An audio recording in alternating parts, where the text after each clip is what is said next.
he knew his terminal, but he believed that he would extend and put more life in his days because he knew it was a matter of when. Now, I met Honorable Kape in 2017 during the campaign period. I think we went as a group and were campaigning within the neighborhood from Juja going to Atondo. And, he comes and says hi to me. Of course, he knew me, but I had not met him. And we started talking like we have known one another until at some point I was telling, we are campaigning in your area. But, even as we were looking at saying, yes, we want to go to campaign in Juja Farm. And, but if we go there, we might miss this. He was quick to say, leave Juja Farm to me, right? Let's go and campaign in Wajiko Kibe's constituency, because the former MP, the Honorable Ivara, was giving her hell. And so he was willing to give up his own, the campaign team, not to go to his place, to go to the other one. Yet you could see he was still frail. And in my imagination is that this is the person who needs all of us to get there. But his people loved him, and you can see they elected him. And he made friends with everyone. He never shied to say what was the issue. Most people tend to hide things and then suffer in silence. And by opening up, he was able to live with the condition and to internalize it. And I think that's perhaps what we all need to do so that it's, the pain is lessened. But as we go through it, I believe members of parliament, in the usual way, we will be generous between the leader minority and I. We will then be communicating to the clerk so that arrangements can be made on how we support our colleague in the usual way, in the standard way. And at least it's easier to channel everything as one check than to keep telling everyone to send to a committee, some to Airtel, some to M-Pesa, some to a pay bill. We will do it in a honest way. So I want to thank you members for that decision that was made earlier. And I think thank my predecessor for enforcing it, where we actually do those contributions. We'll be doing that ourselves. We'll facilitate that so that we have a check-off system that will go to that. So I want to really, it's something that has touched us. And it's a sad thing, because immediately we lost the Honorable Oyoka.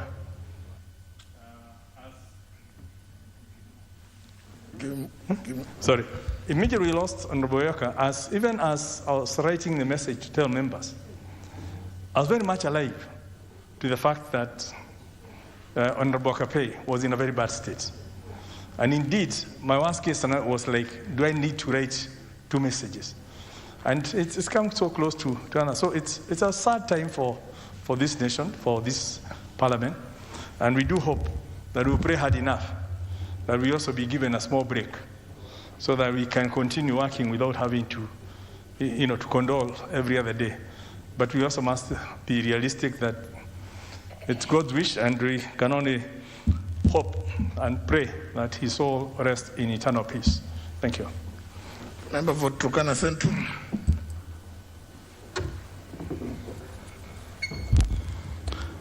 Thank you, Honorable Speaker. I join my colleagues for the same to give my condolences and the people of Turkana Central and my family. When I came to this parliament in 2013, Honorable Speaker, this is the man that I met, and he became like a brother and a friend. He showed me a place to get the house in Kawasukari, and we called each other Shemeji. Whenever I met him along the corridors of Parliament, Honorable Speaker, you always give a good smile. Even if you have a problem within yourself, when Mweshimoto smiles, you feel comfortable. So on behalf of my family members and people of Turkana Central and Turkana County as large, I will say, Paul to the family. Thank you. Member for Gilgil.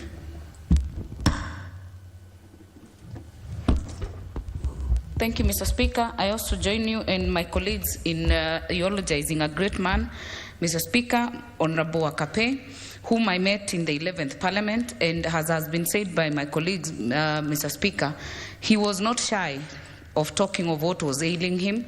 In fact, I think he gave that story to everyone on how he chanced to go for testing when he was taking his mother for the same. And he was encouraging people to actually take tests so that if there is anything, it can be detected early.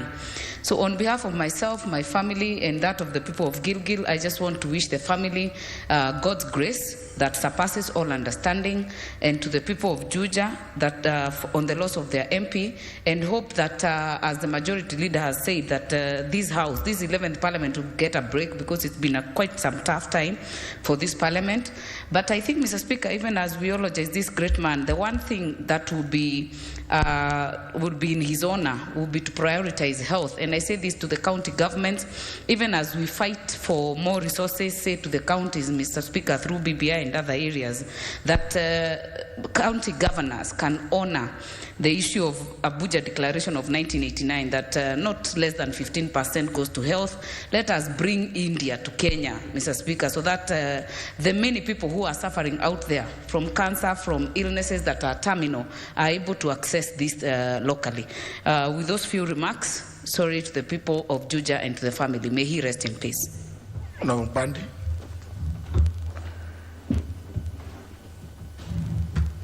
Thank you, Mr. Speaker. Mr. Speaker, I also want to eulogize on my behalf and on behalf of my constituents, the late Francis Waititu. Mr. Speaker, I will not repeat what my colleagues have said, but it is true that this honorable member was a friend to many, if not all, in this House. Mr. Speaker, sometimes when I looked at Waititu and the way he was behaving, you would ask yourself that probably all of us need to represent cosmopolitan constituencies to be able to appreciate that we can live in diversity and that ethnic polarization does not help this country at all. This is one gentleman in this House, Mr. Speaker, who, even if you had differences politically or you are not different political divides, but still you could find time and discuss constructively. In fact, I remember when immediately after the last general election, he was so passionate about Raila and Uhuru shaking hands. That time, no one even knew that there would be shaking of hands. So I think this was one of those Kenyans who were really praying that this country could come together and this country would live together and there would be peace in this country. One thing that he kept on repeating is, we need peace in this country.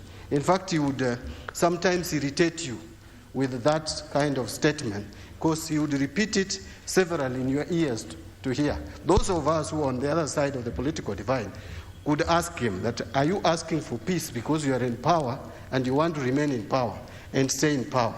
But I think he meant it from the passion with which he was saying it.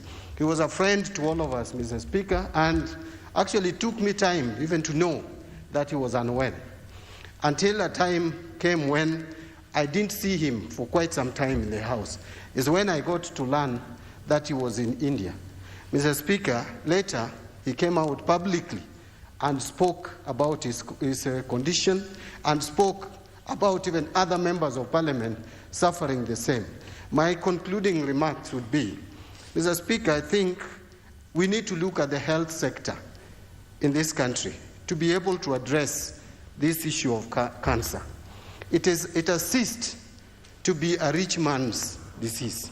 Honorable Waititu may be a person of average or was a person of average means, but I will tell you the poor Kenyans who are suffering and dying from this disease cannot be counted.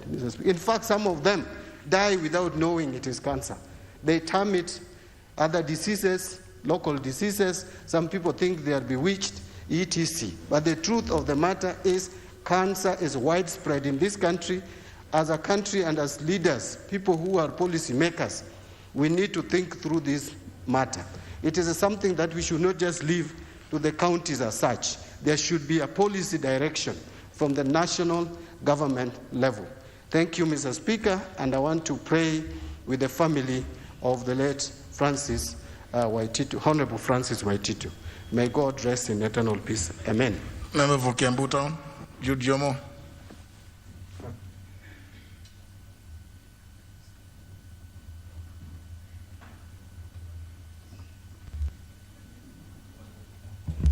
Thank you, Mr. Speaker.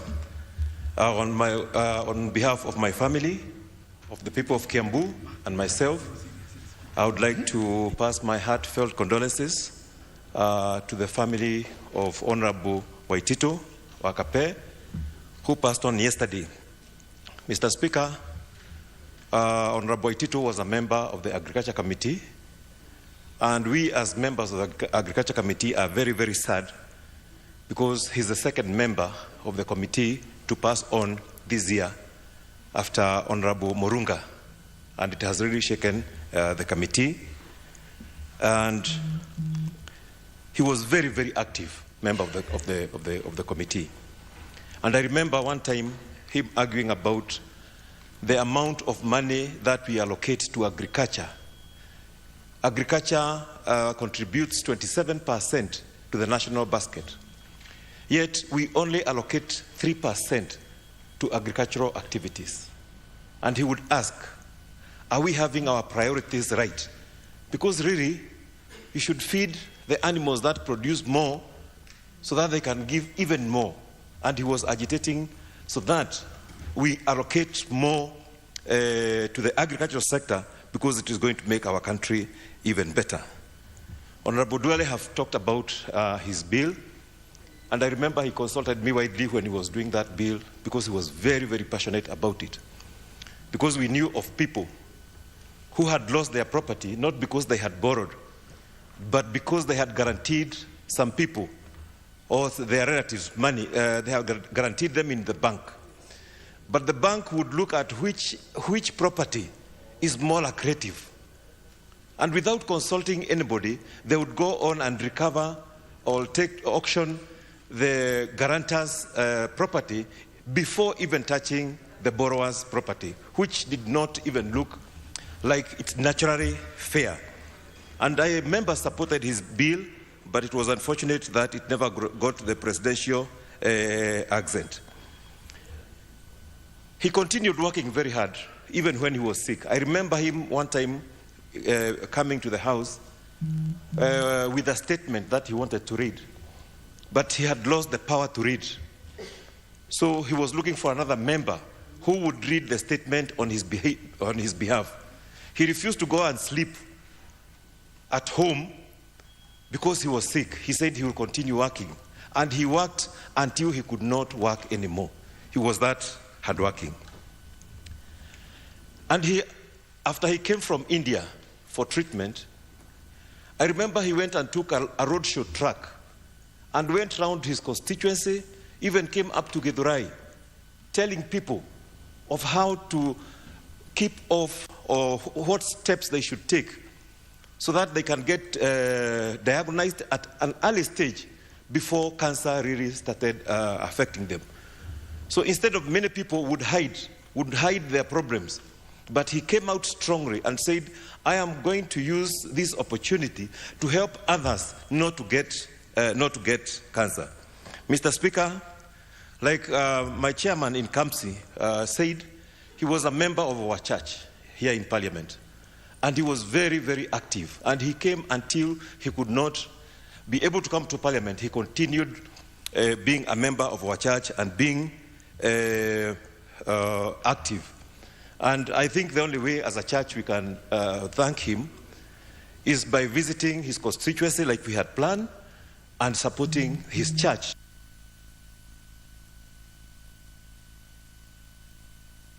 Give you only 1 minute because you are the chair of the ad hoc committee. Please, just we don't want long debates. Okay.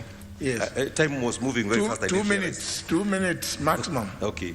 Mr. Speaker, last year his constituency CDF was ranked, I think, number 7, because they were able to manage the funds and to prioritize the projects in such that it was very well ranked in the country. Mr. Speaker, I met Mr. Wakape even before I came to Parliament. I was a meter reader and he was manager of a farm. And I went to read that meter there, and we became friends. You know, famous men always read meter. If you remember, even Jomo Kenyatta was a meter reader. So even this Jomo was another meter reader.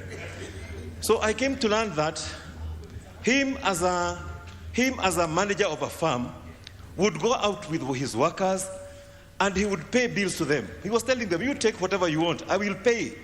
Because he was a very generous man. And this worker pay was from that sentence of saying, I will pay. He was very, very generous. Mr. Speaker, I want to thank some members of parliament who joined hands a few months ago, did some contribution and said they must go to his home and do, we called it soup. We take him for some soup so that he can recuperate faster. Thank you very much, those members who we went together to Juja. And with those few remarks, Mr. Speaker, I want to stop there and say I visited the home this morning. The family is doing well, it's very strong. And let us support them the way the majority leader have said so that we can give Wakape a dignified send-off that he deserves. Thank you very much, Mr. Speaker. Member for Narok North. Thank you, Honorable Speaker. I'd also like to take this opportunity to condole with the family of Honorable Waitito. And like the House to note that he was actually a member of the Committee on Implementation. He was a very committed member and a person very pleasant to work with. He was actually the life of the party, if I may say so. And I think what I learned from him, in fact, the last time he appeared before the committee, or he attended the committee deliberations, in fact, he said that he was actually improving. He was always very optimistic that things will turn out well.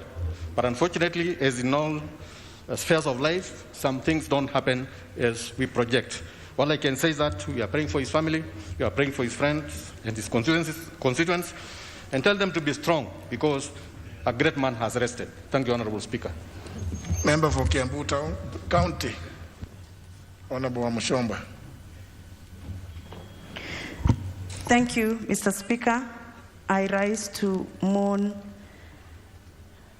one of my great voters, the Honorable Francis Waitito, popularly known as Wakape.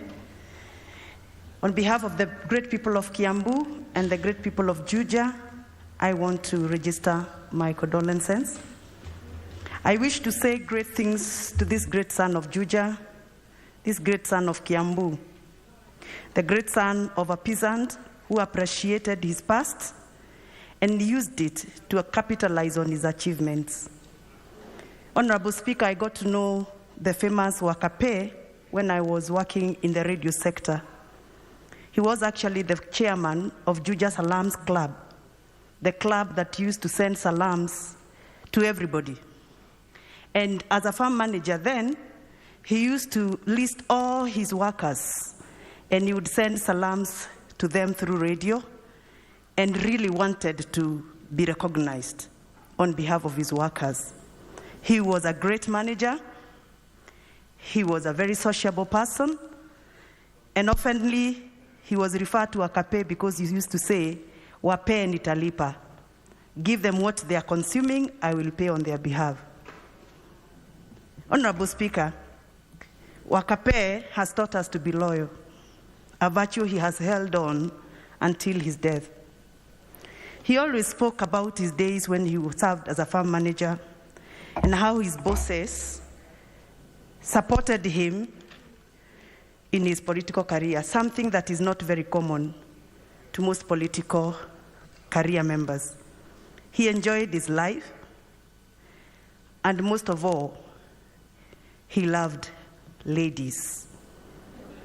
I have appreciated him because of the way he has treated his wife, Susan, the way he has always accompanied Susan everywhere. In fact, most of us got to know his wife through him. I'm a friend to his wife, and I can tell you that in every social place that I went, including the last ceremony we had in his home when his last born daughter was wedding, you could tell that this man honored women and appreciated their presence. I mourn a great lawmaker who dedicatedly served his people in Juja with zeal and vigor, and the best CDF patron during his first term. Honorable Speaker, we appreciate the Honorable Akape as one of the great registrators that we had in Kiambu, and especially when it comes to the plight of coffee farmers and coffee workers. May his soul rest in peace.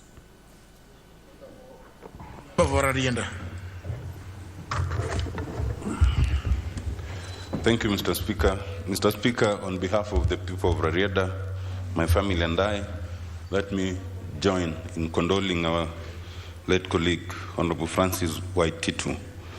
Mr. Speaker, Honorable Waititu, representing a cosmopolitan constituency, could not only speak Luo, as Honorable Omalo is saying, he could speak Luo fluently. And when I asked him, he told me it's because a lot of his constituents were Luo, and wherever he went, he would seek their votes in the language that those people understood. He was a Catholic, a great Catholic, but he was very jolly and humorous. Despite his illness, he would never leave without cracking a joke or two. And he took his illness in great stride. He demonstrated great courage in the face of adversity. And it reminds us, Mr. Speaker, of how transient life is. Perhaps, and given the nature of how this house is being ravaged, Mr. Speaker, other than the daily prayers that you give at the start of every session, maybe we should now have a national prayer day for Parliament only, because at this rate, we all need to worry. Mr. Speaker, it also reminds us, and we've had this discussion in this House, that the rate at which cancer is ravaging our people is such a high rate that it begs to question the traditional beliefs and statements we get from medical doctors as to the causes and instances. And perhaps it is time to really study why is cancer killing so many of us. In my constituency, and I'm sure it's true of throughout Kenya, of every 10 deaths that we experience, 3 to 4 are out of cancer, and that's a very high number. Sometimes it goes even to 5. May his soul rest in eternal peace. Member for Kieni. Asanti Mheshimiwa Spika kwa kunipatia nafasi hii. Nitoe risala zangu za rabirabi kwa jamaa na marafiki ya rafiki yangu Mheshimiwa Waititu. Wingu la simanzi limetanda katika taifa letu, limetanda kule Juja, kwa sababu tumempoteza mbunge na pia rafiki wetu. Mheshimiwa Spika, nilijuana na Mheshimiwa Waititu mwaka wa 2013 wakati tulikuwa tunafanya kampeni. Na wakati tulijuana na yeye, ilikuwa ni urafiki wa mara ya kwanza, kwa sababu yeye ni mcheshi, mpenda watu, na vile wabunge wenzangu wamesema, jina Wakape linatokana na ile moyo wake wa kuwalipia watu. Hata wakati tulikuwa na yeye hapa bunge, mara mingi mkikunywa chai na yeye pale, hakuwa anapatia mtu nafasi ya kulipa. Yeye mwenyewe ndiye alikuwa analipa. Ya pili, Mheshimiwa Spika, kinyume na wabunge wengi hapa ambao hawaishi pahali ama sehemu za bunge ambazo wanawakilisha, Mheshimiwa Wakape alikuwa anaishi Juja. Na kila wakati ukienda kule unamkuta yeye mwenyewe ndiye anajiendesha na kuzunguka na anakaa na wananchi. Na hiyo ndio sababu labda walimpatia hata nafasi ya pili kuwahudumia kama mbunge wao. Ya mwisho, Mheshimiwa Spika, mimi nilikuwa mmoja wa wale ambao walienda kule nyumbani kwake wakati alikuwa anaugua.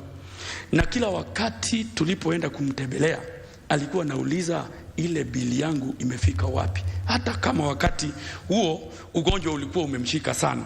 Kwa hivyo, Mheshimiwa Spika na Mheshimiwa Adan Duale, na ni vizuri umesema kwamba bili hiyo utaichukulia. Kama kuna kitu kizuri tunaweza patia familia ya Mheshimiwa Wakape mwenda zake, ni kuhakikisha kwamba hiyo bill tumeileta na tumeikamilisha. Ya mwisho, Mheshimiwa Spika, ugonjwa huu wa saratani ambao sasa umekita mizizi katika kila familia, manake najua hakuna familia moja hapa katika bunge hii ambayo wanaweza sema hawajaathiriwa na huu ugonjwa wa saratani. Na tumejua kwamba ugonjwa wa saratani ukiangaziwa mapema ni ugonjwa unaweza tibiwa. Kwa hivyo ni jukumu na challenge ambayo sasa tunailusha kwa county government wahakikishe kwamba wako na enough facilities ya kuangazia ugonjwa huu. Kwa hivyo kwa hayo mengi machache, nataka tena nitoe mkono wangu wa buriani kwa familia ya mwenda zake rafiki yangu wa Kapii. Asante Mheshimiwa Speaker. Member for Taita Taveta County. Asante Bwana Spika kwa kunipa hii fursa, na kwa niaba yangu na watu wa Taita Taveta ambao nawakilisha hapa bungeni, ninataka kuleta rambirambi zangu kwa watu wote wa Juja na hata familia ya mheshimiwa huyu Waititu almaarufu Wakape, na ninataka kumomboleza mheshimiwa huyu kama kiongozi niliyemjua ambaye ni shujaa sana. Alikuwa mpole na alikuwa mpenda watu, alikuwa ni mtu wa watu. Kipindi kichache nilichojuana na yeye, nilimuona ni mtu ambaye alikuwa na roho ya upendo sana. Mheshimiwa huyu pia nilimfahamu akifanya uhamasisho kwa mambo haya ya saratani. Alituongelesha mara kwa mara tulipopata fursa ya kukaa na yeye, akitueleza umuhimu wa kuangalia miili zetu, wa kwenda kwa matibabu na kujichunguza miili zetu, kwa sababu alitupatia historia ya vile yeye mwenyewe alipata kujua kwamba anaugua ugonjwa huu wa saratani. Na kwa hivyo tunamwomboleza kama shujaa ambaye alipigana vita kabisa na huu ugonjwa wa saratani, na alikuwa na matumaini makubwa ya kwamba vita hivi atavishinda. Mheshimiwa huyu Wakape pia alikuwa tunakutana na yeye kwa ibada zetu za misa za Wakatoliki wa hapa bungeni, na kama Wakatoliki kipindi hichi ni kipindi cha Kwaresma, ni kipindi cha kusali, ni kipindi cha kufunga, ni kipindi cha kutoa. Na kama Wakatoliki tutamuombea sana familia yake, Mungu aipatie faraja, na nitasema tu ya kwamba raha ya milele umpe Bwana, na mwanga wa milele umwangazie ili apumzike kwa amani. Amina. Asante sana Speaker. Finally, Honorable Makali Mulu. Yeah, thank you, Honorable Speaker, for this opportunity. Honorable Speaker, allow me also to join my colleagues in conveying my sincere condolences to the family and friends of Honorable Waititu. Honorable Speaker, I got to know this great man when we joined this Parliament in 2013. And as my colleagues have said, Honorable Speaker, Wakape was a very generous man. And any time you met him, you always feel like you have known him for many years. And I remember, Mr. Speaker, when he came back from India, he actually became an instant champion on matters cancer. And how it turned out that he has died just about 2 years after coming out from India, Mr. Speaker, for me, I can't understand. Because he lived a very positive life, and everybody thought that cancer can never kill this great man. But here we are mourning him after cancer had taken a toll on him. So, Honorable Speaker, I can only wish the family well and pray that the Almighty God comforts and strengthens the family during these difficult times. May his soul rest in eternal peace. Amen. Thank you very much, honourable members. Unfortunately, we just can't go beyond now. We'll end there. We'll have occasion to condole with the family as we move on. Next one. Order number 3, messages. Order number 4, petitions. Order number 5, papers. Leader Majority. Thank you, Honorable Speaker. I beg to lay the following papers on the table of the House today, Tuesday, February 23rd, 2021, in the afternoon session. Number one, this is the reports of the Auditor General and financial statements on donor-funded projects for the year ended 30th of June 2020, and also the implementing agencies. And the first, number one, is the Kenya Development Response to Displacement Impacts Project by the Executive Office of the President, Cabinet Affairs. Number two, the Small-Scale Irrigation and Value Addition Project by the State Department for Crop Development and Agricultural Research. Number three, the National Agricultural and Rural Inclusive Growth Project by the Ministry of Agriculture, Livestock, Fisheries and Cooperatives. Number four, the Kenya Climate Smart Agriculture Project by the Ministry of Agriculture, Livestock, Fisheries and Cooperatives. Number five, the Kenya Marine Fisheries and Socio-Economic Development Project by the State Department of Fisheries, Aquaculture and the Blue Economy. Number six, Capacity Development Project for Enhancement of Rice Production by the State Department for Crop Development and Agricultural Research. Number seven, Supporting Agricultural Input and Output Marketing Policy and Regulatory Reforms to Improve the Enabling Business Environment for Agriculture in Kenya Project by the Ministry of Agriculture, Livestock, Fisheries and Cooperatives. Number eight, Enable Youth Kenya Program by the State Department for Crop Development and Agricultural Research. Number nine, the Aquaculture Business Development Program by the State Department of Fisheries, Aquaculture and the Blue Economy. Number 10 is the Agricultural Sector Development Support Program 2 by the Ministry of Agriculture, Livestock, Fisheries and Cooperatives. Number 11, the Drought Resilience and Sustainable Livelihoods Program by the State Department for Crop Development and Agricultural Research.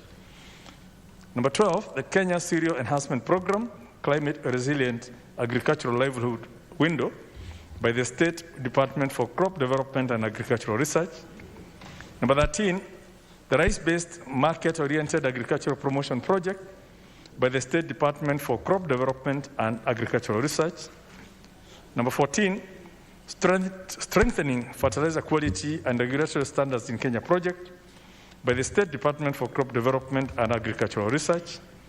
Number 15, Regional Pastoral Livelihoods Resilience Project, Ministry of Agriculture, Livestock, Fisheries and Cooperatives.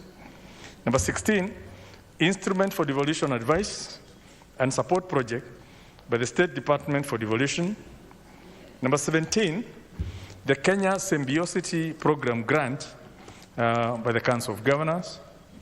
Number 18, Coordination of Population Policy Implementation Project by the National Council for Population and Development. Number 19, the Kenya Youth Employment and Opportunities Project by the State Department for Youth. Number 20, the Kenya Primary Education Development Project by the Ministry of Education, State Department for Early Learning and Basic Education. Number 21, Secondary Education Quality Improvement Project by the Ministry of Education, State Department for Early Learning and Basic Education. Number 22, the East Africa Skills for Transformation and Regional Integration Project by the Ministry of Education, State Department for Vocational and Technical Training. Number 23, Establishment of Kenya Advanced Institute of Science and Technology Project, the Ministry of Education, State Department for University Education. Number 24, the Eastern and Southern Africa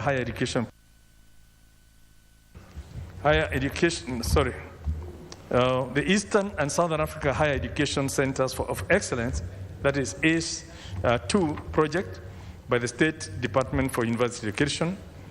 Number 25, the GOK UNICEF Education for Young People program by the Ministry of Education, State Department for Early Learning and Basic Education.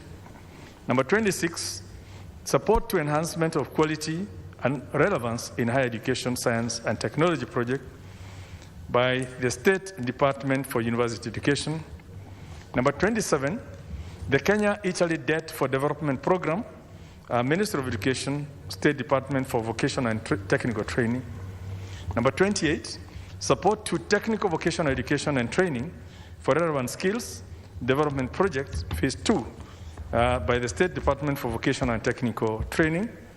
Number 29, Secondary Education Quality Improvement Project of the Teacher Service Commission. And lastly, number 30, the Upper Tana Catchment Water Resources Management Project by the Ministry of Water, Sanitation and Irrigation Projects. And these are all reports of the Auditor General on donor-funded projects for the year 30th of June, and of course, the agencies implementing. Thank you, Honorable Speaker.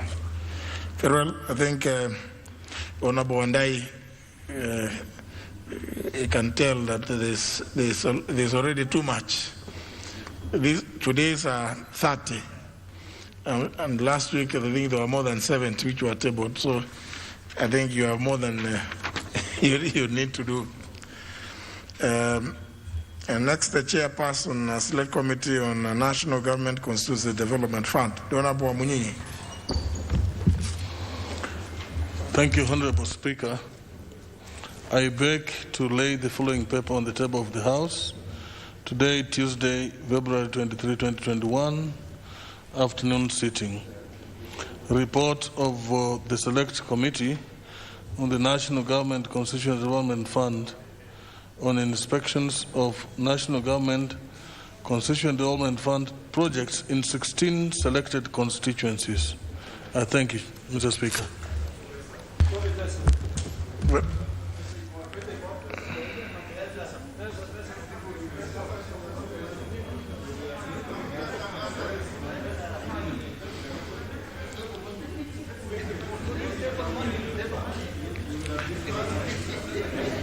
I believe that matter which I can hear members raising, the Honorable Munyenyi, you are in a position because I'm in possession of information. I am aware that he has information which is not very bad news. Honorable Munyenyi. Mr. Speaker, over the weekend with the leader of majority and colleagues, chairpersons, we had a session with the Cabinet Secretary for Treasury and his PS, and we put up a case for CDF. And he has assured us that money is going to be disbursed, but I'll be doing a comprehensive report for members. I'll be doing a report to give details as soon as, in the course of the week, Mr. Speaker, or next week.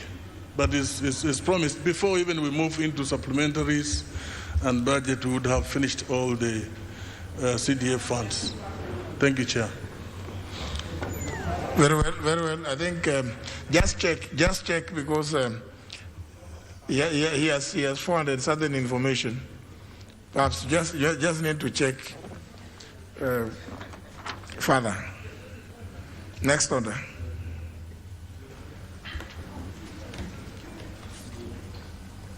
Order number 6, notices of motion. The Chairman, Departmental Select Committee on Implementation, Honorable Lekenta. Thank you, Honorable Speaker.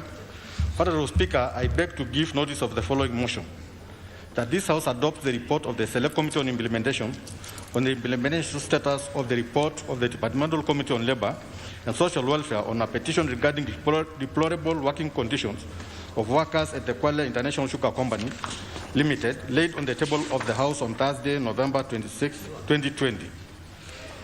Honorable Speaker, I also beg to give notice of the following motion: that this House adopts the report of the Select Committee on Implementation on its consideration of the public petition to reconsider the resolution of the House on the report on the crisis facing the sugar industry in Kenya, laid on the table of the House on Wednesday, August 5th, 2020. Thank you, Honorable Speaker.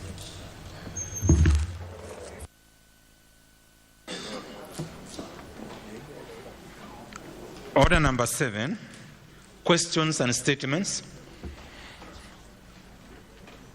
Honourable members, first question is by the member for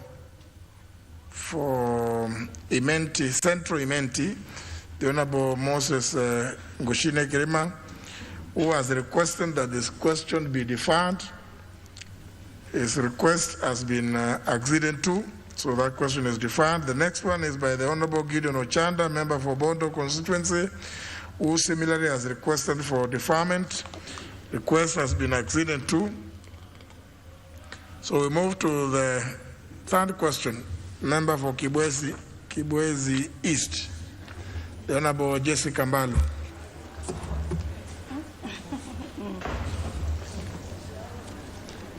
Thank you, Mr. Speaker. The Honorable Mbalo, today you are sitting in an unusual corner. I was looking for you on this side. Thank you, Speaker. I sat here to mourn my very good friend, Honorable Waititu. So on behalf of myself, the people of Kibwezi East, I join you and the other members to mourn my very good friend, the Honorable Waititu. May the Lord give strength to Susan and my friend, the son, who we used to call him the briefcase. Thank you, Speaker. Honorable Speaker, I rise to give my question on the floor of the House, question number 041 of 2021. And the question goes to the Cabinet Secretary for Interior and Coordination of National Government. 1, what is the status of investigations into the killing of Mr. Augustus Mutuku Mwadhi of ID number 25190696, who was attacked in Mulolongo Town, Machakos County, on the 2nd February 2021, and later succumbed to injuries while receiving treatment at the Shalom Hospital at the River on the 4th February 2021. Number 2, Mr. Speaker, could the Cabinet Secretary explain whether any of the government's investigating agencies have managed to uncover the motive for the murder and whether any suspects have been arrested? Mr. Speaker, I thank you. Question to be replied to before the Committee on Administration and National Security. Next question by the member for Gilgil. Thank you, Mr. Speaker. I rise to ask question number 46 of 2021 to the Cabinet Secretary for Transport, Infrastructure, Housing, Urban Development and Public Works. Number 1, could the Cabinet Secretary explain why the Kenya Railways Corporation has recently demolished commercial and residential buildings in Gilgil constituency? Number 2, why were the demolitions effected, yet the lessors were paying the lease fees and the corresponding levies and rates to the relevant government bodies? Number 3, could the ministry consider compensating the affected landlords who have valid leases for loss of investments and properties and cause the corporation and other government bodies to refund the fees collected on the properties for the interrupted period? Thank you, Mr. Speaker. Question to be replied to before the Departmental Committee on Transport, Public Works and Housing. Next question by the member for Manyata, Honorable John Mushiri. Thank you, Mr. Speaker. My question 048-2021 goes to the Cabinet Secretary Defense. 1, could the Cabinet Secretary state how many persons were recruited into the Kenya Defense Forces in Embu West and Embu North sub-counties, and specifically Manyata constituency, during the February 2021 recruitment exercise? Sorry, Mr. Speaker. 2, why were the youth from Gedawu and Embu North sub-county were discriminated by the Kenya Defense Forces during the recruitment exercise? And finally, could the ministry provide a list of all designated recruitment centers in Embu County and the list of youth recruited from each of the centers during the recent exercise? Thank you, Mr. Speaker.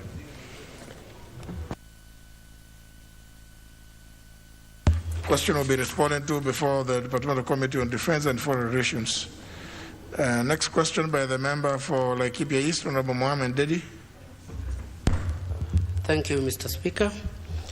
I rise to ask a question number 049 of 2021 to the Cabinet Secretary for Transport, Infrastructure, Housing, Urban Development and Public Works. And number one is, what is the status of the construction of Akorino Umande, Mailisita Umande, Ngenia and Mwireri, Mailisita, Sweetwater, Solpajeta, Marura Bridge, Merera, Matanya, Ngorodheru and Junction A2, Kwahuku, Gakawa Dispensary, Ulima Kenya Secondary School roads under the Roads 10,000 program in Laikipia East constituency. Number two, are there plans by the ministry to ensure upgrading of the said roads to bitumen standards commences soonest? Thank you. That should to be replied to before the Committee on Transport, Public Works and Housing. Next question by the member for Kajiado Central, Honorable Memusi Kanchori. Thank you, Honorable Speaker. Honorable Speaker, I rise to ask question number 59 of 2021. The question is directed to the Cabinet Secretary for Wildlife and Tourism. Could the Cabinet Secretary provide details on the elephant population in Kajiado Central constituency, in particular the number of elephants roaming in private land? What measures is the government putting in place to assure the residents of Kajiado Central of their safety, considering that children are unable to go to schools and residents are unable to tend their land because of the elephant menace? Finally, Mr. Speaker, what measures is the ministry putting in place to ensure that elephants in private lands are relocated to game parks and reserves? Thank you, Honorable Speaker, and allow me, Honorable Speaker, to also say pole to the family of the late Honorable Waititu. Thank you, Honorable Speaker. Question to be replied before the Committee on Environment and Natural Resources. Next question by the member for Sigowet Soin, the Honorable Kipsengeret Koros, who has requested for deferment. Request has been acceded to, so the question is not to be asked. Last question by the member for Banisa, Honorable Kulo Malim. Member for Banisa. Member for Banisa. That is a constituency in Mandera County. I know, honourable members, many of you may not know where some of these constituencies are unless you hear. You may think that it is in neighboring Ethiopia. It's in Mandera County. Honorable Mohammed Kulo Mahalim. Well, member has not requested anything, so it's assumed that he didn't want to the question to be asked, so it is dropped. Next segment is the segment on statements. It says request by the member for Garissa Township. Honorable Speaker, pursuant to Standing Order 44, subsection 2C, I wish to request for a statement from the chairperson of the Departmental Committee on Education and Research regarding provisions of school desk to various learning institutions in the country under the Economic Stimulus Program. Honorable Speaker, in the recent past, the government allocated 1.9 billion for the purchase of about 625,000 locally assembled desks to both public primary and secondary schools. The allocations were under the 53.7 billion 8-point economic stimulus package unveiled by His Excellency the President in May 2020 to alleviate the effects of the corona pandemic on the economy and support local artisans who constitute the largest part of the jobless graduates in our country. Honorable Speaker, in as far as I appreciate the efforts by the government to support learning and school infrastructure in the country, it is our responsibility as legislatures to ensure that these allocations are used prudently. It's against this background that I seek a statement from the chairperson of the Departmental Committee on Education and Research on the following. 1. Could the chairperson provide a list of all learning institutions that benefited from the program and the number of desks allocated to each constituency? So I want the numbers per constituency. 2, could the chairperson provide also a list of all artisans who delivered the 625,000 desks to various learning institutions in the country and their payment details? And lastly, could the chairperson explain and cite whether the 1.9 billion was factored in, either in the budgetary allocations of 2019-2020 or the supplementary estimates that the House has approved? Thank you, Mr. Speaker.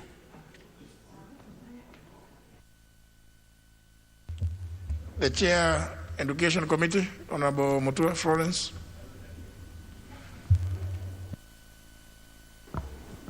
Thank you, Mr. Speaker. Mr. Speaker, I've heard the question from Honorable Duale. We have made it very clear to the CS that we need a breakdown of where the infrastructure money went and the desks that were bought, and so far the schools that have been put up with the money that was allocated to the infrastructure. Because this question has been asked severally, Mr. Speaker, but now we need a breakdown. We had just a meeting with them when we were looking at the budget, and we have made it very clear that we need a breakdown of all the schools that were reached and what has been done with that money. So we will get the answer in the next 2 weeks, Mr. Speaker. Thank you. Honorable, so after how long? Sorry. 2 weeks, Mr. Speaker, because of the process of the budget.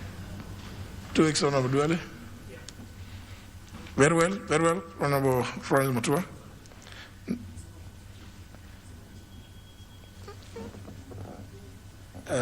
Any other statement?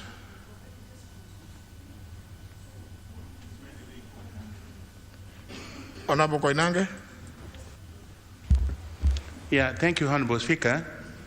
I just wanted to inform the House through you that as you directed, Honorable Speaker, I was to meet Honorable Kamket and the members of Parliament from the area of Tiati and the surrounding, and I've spoken to the CS, and he has agreed once he comes back from outside the country next week, you give us a date, and then I can let you, Honorable Speaker, when we can meet. And we have agreed we'll meet the members of Parliament, including the senators from the same area and the governors from the same area, so we can get a lasting solution from that area. Thank you, Honorable Speaker. Yes, Honorable Kamket. Honorable Speaker, I actually spoke to Honorable Koinange earlier, and I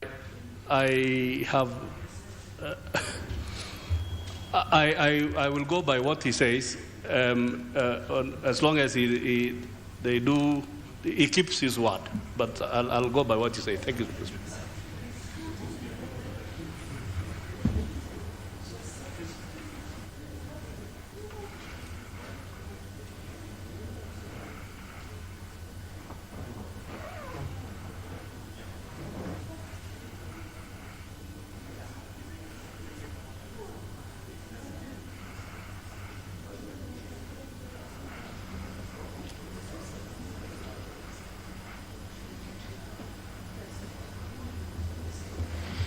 Next order. Order number 8, the referendum number 2 bill, National Assembly Bill number 14 of 2020, second reading.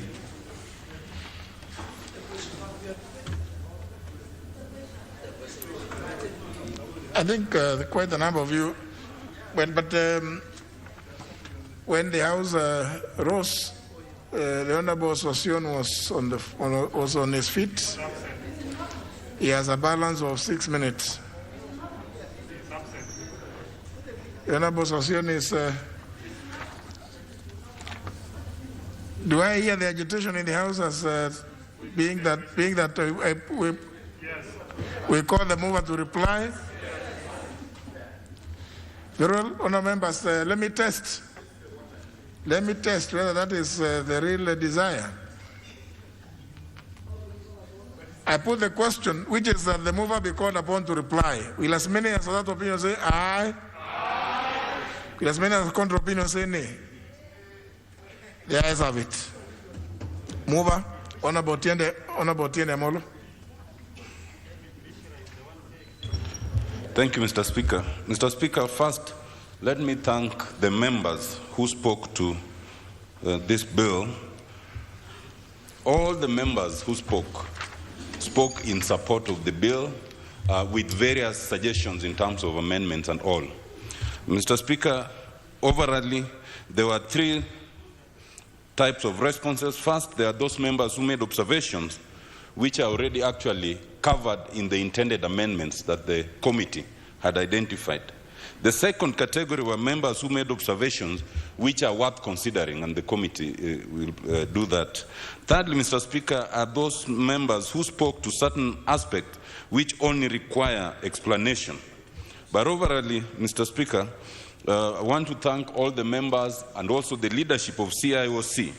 It is important to note that in terms of the report of the JLAC committee, it was unanimously adopted. And the report of the two joint committees was also unanimously adopted by the membership of that harmonization committee. Mr. Speaker, the first aspect that would perhaps just lie, and a member, I think it was the leader of majority, did raise it, is what's in clause 5.8. And that clause is actually quite simple. It contemplates in the first place under a situation where you are having a referendum which does not require, an amendment which does not require referendum, which then fails or succeeds in Parliament. But the second bit is where it requires a referendum, such as what we are facing. Mr. Speaker, you will take notice that today is what we have called the Super Tuesday. And it is a day that is significant because a very significant number of county assemblies, actually 30, have already endorsed the draft BBI bill, and I believe the next scene of action will be this House and the Senate.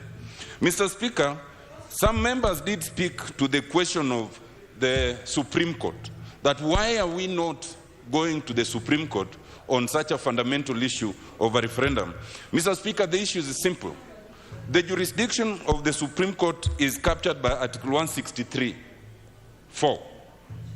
To the extent that the jurisdiction is covered, you cannot grant a new jurisdiction to the Supreme Court unless you amend the Constitution.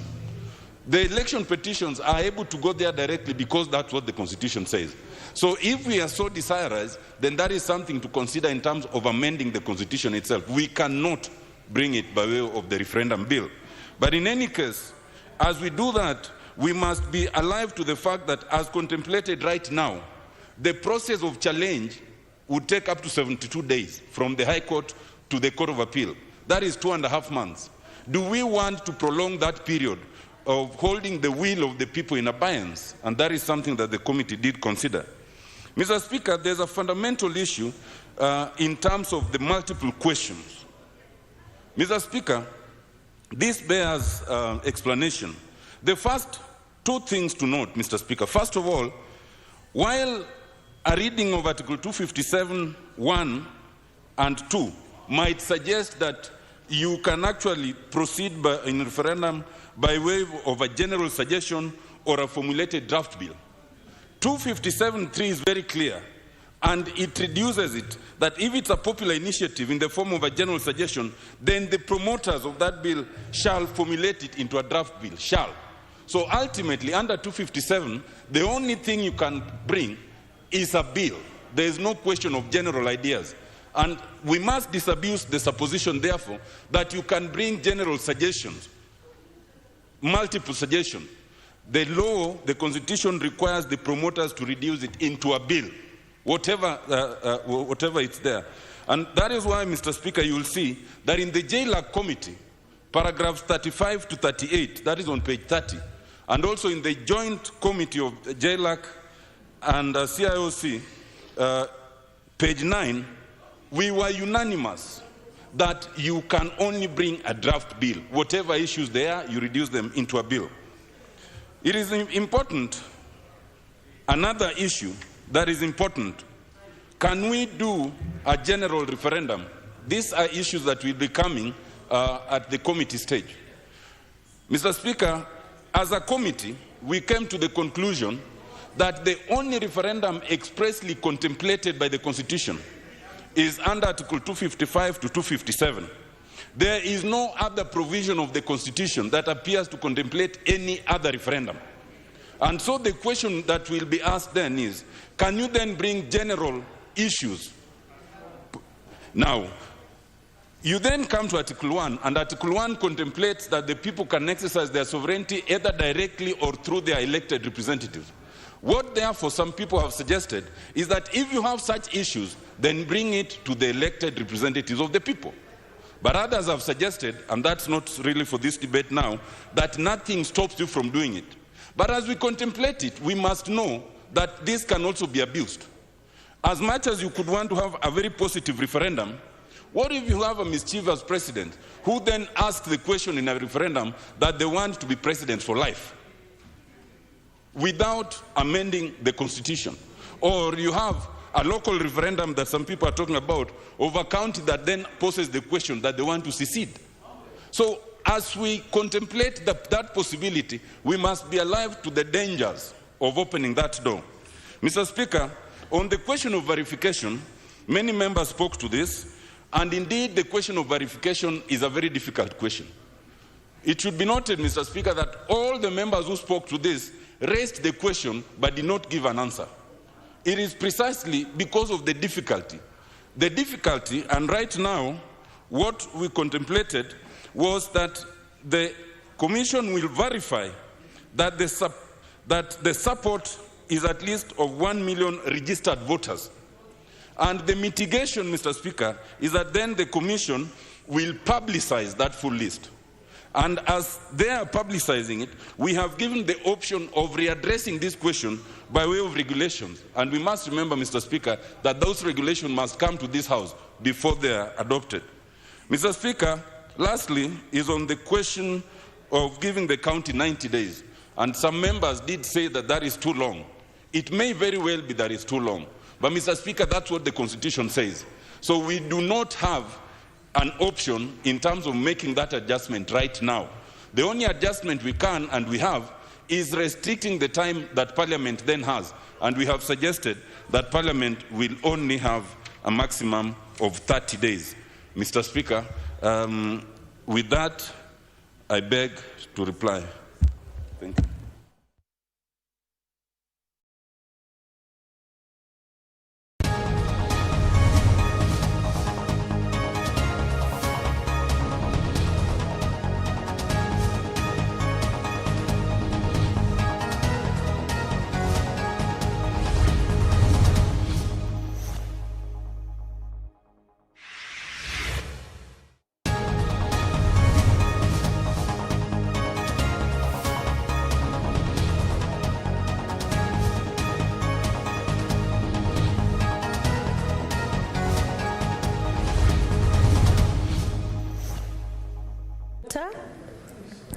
And widens gender disparity in decision-making levels.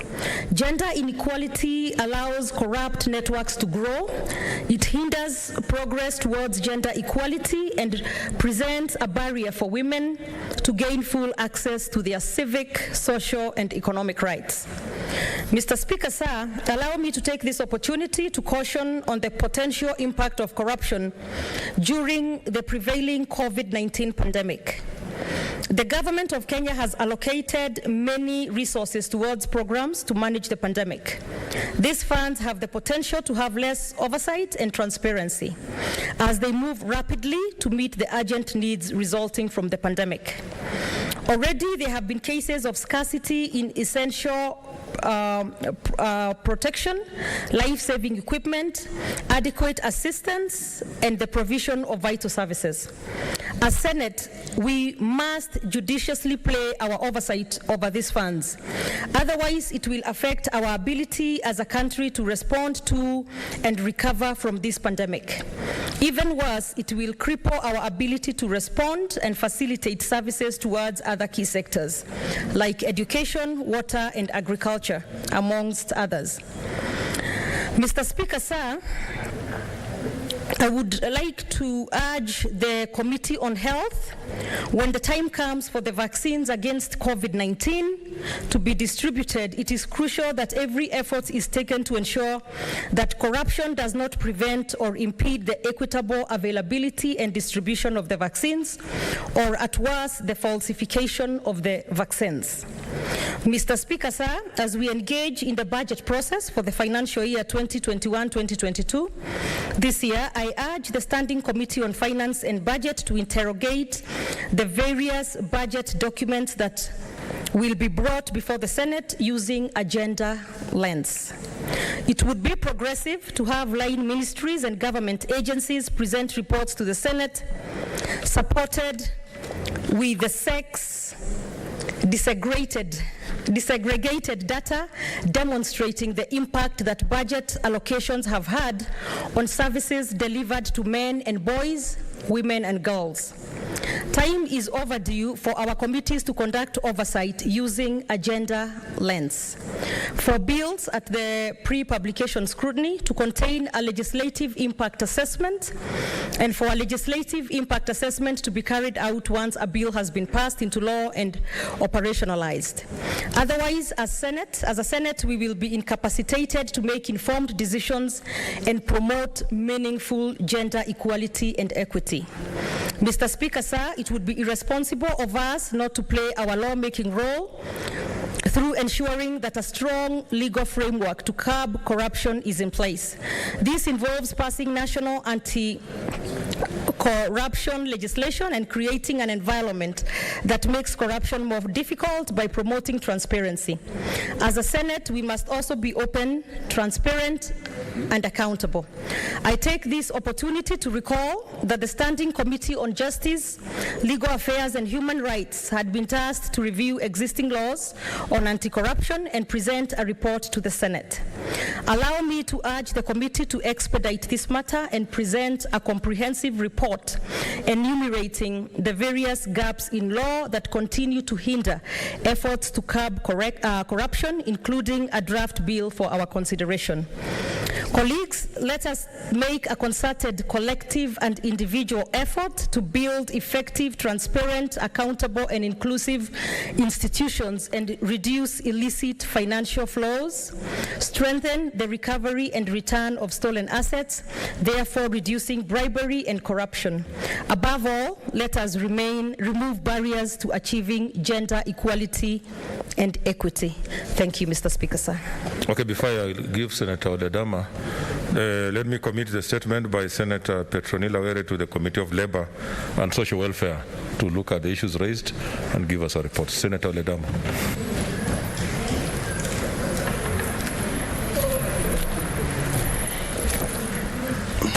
Mr. Speaker, I thank you for an opportunity to comment on this very, very important statement by my sister, Senator Susan Kihika.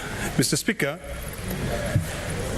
everyone in Kenya today is alive to the fact that we have COVID millionaires, people who made so much money during the height of the pandemic. Right now, Mr. Speaker, as a member of the Health Committee, there are a few things that really baffles me, because we know that the government has ordered 24 million doses of vaccination, of COVID vaccines. We know also that these doses were ordered from AstraZeneca, and apparently they have been tested by the Oxford University, and also I believe they have also been tested by Cambridge. I think the issue raised by Senator Kihika are issues that we as a Senate must really sit down and talk and decide what we need included in this budget. Mr. Speaker, barred all travels of committees until we are able to submit something relevant to the budget committee or in terms of the budget policy statement. And I think it behooves us, all of us, as members of this Senate, people who are tasked with the responsibility of oversighting funds that go into the county governments, to really put all our energy together to ensure that at least when we can answer a few basic questions, like how much will it cost for the 24 million doses that have already been procured? What is the procurement process of procuring these 24 million doses? Is it going to be another cartel? Is it going to be another expression of interest? I mean, I think we have to really do away with corruption in certain sectors. Health, and particularly also in gender. We know that the current CS of health made a statement and said that most of the doses will be focused or will be directed on health workers. We have a lot of challenges currently with the health workers, that they're crying out that they have not been assisted when it comes to the issue of their own welfare. So, Mr. Speaker, or Madam Speaker, I think as a member of the committee, I would like to request all the other members of the Senate to come and team up with us so that we can actually be able to take this government to task. We know that this Senate does not have an oversight fund. So it is going to be a personal initiative for all of us to be able to follow counties, to see how much money has been allocated to those counties, how many doses will be allocated to those counties, so that at least all of us can be able to benefit. This issue of corruption is something that really, unless we just say enough is enough, we'll be lamenting on a daily basis, at least for once, so that we can do away with this COVID, which does not choose whether you are rich or poor. I think for once we should just really, I want to even plead to those cartels, to those people who just take advantage of the situation. For once, stay away from this money or stay away from this business of the vaccinations. So, Madam Speaker, this is something very, very painful, because a lot of counties have received a lot of money. And it is true. It is very difficult for the county governments to be able to account for the money on COVID. Because when the money is just given, and when that money is allocated from the national government, and this Senate has got no role to play in it, when the money is going, it becomes difficult for us to oversight that money. One, because we don't know how much has been given. We come to know once the money has been issued already. And then on top of that, we have got no oversight fund. So I think when it comes to this vaccination, I would actually request that when you commit this statement, because I would request that you commit this statement to our Committee on Health. We can then now invite the Cabinet Secretary in charge of Treasury to tell us how much money are they committing in terms of buying this or procuring this vaccination. On top of that, how much of the doses are being distributed to each county. And then also, what is the procurement process? So that we do not come back again and start investigating. And you know very well, we are not even done with the KEMSA investigation. The National Assembly and also our Senate is continuing going on with the investigation. Our DPP has been overwhelmed. DCI is also overwhelmed. So it's just a circle. So for once, let us make some progress. Let us try to prevent. Prevention is always better than cure. So if we can prevent this and help our Kenyans at least benefit from the 24 million doses of vaccines, we might be able to be among a few countries in the world that have actually been able to deal with this pandemic. I thank you, Madam Speaker. Thank you, Senator. Senator Minority Leader, Senator James Orengo. Thank you, Madam Speaker. I listened very keenly. I'm sorry I was not in the House, but I listened to Senator Keika from Nakuru make this very important statement. And I rush here just to put in a word. And I appreciate what she's saying. This is a matter which is not a light matter. And particularly with the pandemic And if we look at the countries which are now talking about vaccines, how they're going to roll it out, they do a clear roadmap well ahead of procuring and deploying resources in order to make sure that people get vaccinated. I think in our country, the most likely scenario which will emerge will be a repeat of what you have seen in many of these scandals, as the senator from Narok has said here. But I just want to have a little point of departure. And these lamentations will continue. I think the problem with us, we have not decided the nature of the state that we want. We have refused because it is very difficult for politicians to survive in Kenya without going for resources. In fact, the proposition that I want to put forward, Madam Speaker, is that even the issues of debt and borrowing, a lot of it is making borrowing and being in debt very expensive. Debt is not a bad thing. In fact, after the First World War, what Roosevelt, and even after the Second World War, he did by putting a lot of resources in infrastructure, a lot of it through borrowing and debt. But debt in Kenya is a basis for rent seeking. So the problem is with us. So long as politicians in Kenya want to play the kind of politics that we're playing, we will never deal with this problem called corruption. Because corruption feeds the Kenyan political system. And that is fact. In Kenya, we have developed a state which is kleptocratic state, where leaders are looking for resources on how to run the state. And I think, really, if you look at ourselves, we are the problem. We are the problem. It is not those civil servants or the judiciary or even the office of the DPP. The issue of corruption is with us until the day we'll decide how to define the Kenyan state. We will never win. Your predecessor in Nakuru, Koigi Wamwere, one time came here with a very good bill and even against Harambes. And I think President Kibaki did very well to discourage Harambes. And you never saw President Kibaki presiding over Harambee, probably one or two after he became president. And I think the current president has also done well. You don't see him too much in Harambes. But this exhibition of wealth is a Mobutist tactic. This is what Mobutu used to do. The richest country in the world now in Africa is DRC. But because Mobutu made the state part of his infrastructure for, taking away the resources of Zaire, and then going back to the people, putting them a line and giving them money every time he wants to have some referendum or some election.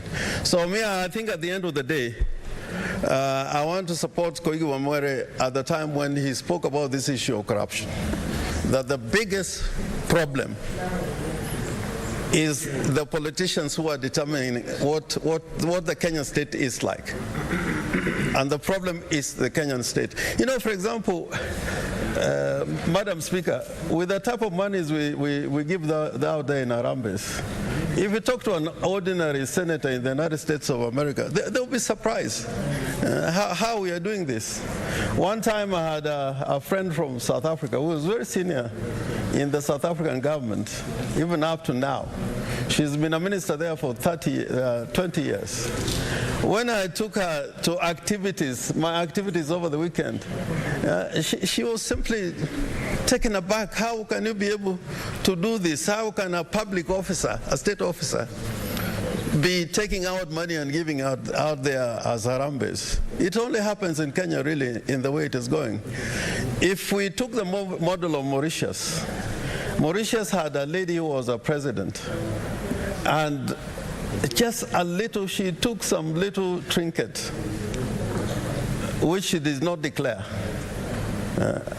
as president of Mauritius, it didn't take 6 months before she was removed from office. So I think at some point, Madam Speaker, I want to bring a paper here so that we discuss, because this thing, it will be with us until we change the nature of the Kenyan state. And it makes very hard for politicians to operate. Mayor, there was a time when I used to be in Parliament, it didn't matter whether I had any money going up country to my constituency. But now a lot of people are going to look for money to go to your constituency. Yeah, but in the other time, we used to look for money to come back to Nairobi, not the other way around. So the problem is the nature of the Kenyan state, and I think the senator for Nakuru knows what I'm talking about. We have to look at each other in our eye, on the eye. We have a lot of good things which are going on in Kenya. We have an expressway here, but if you find out how much we have spent on it, it's twice the value of what we are constructing. But it's because some people have taken money out of projects like those. Thank you, Madam Speaker.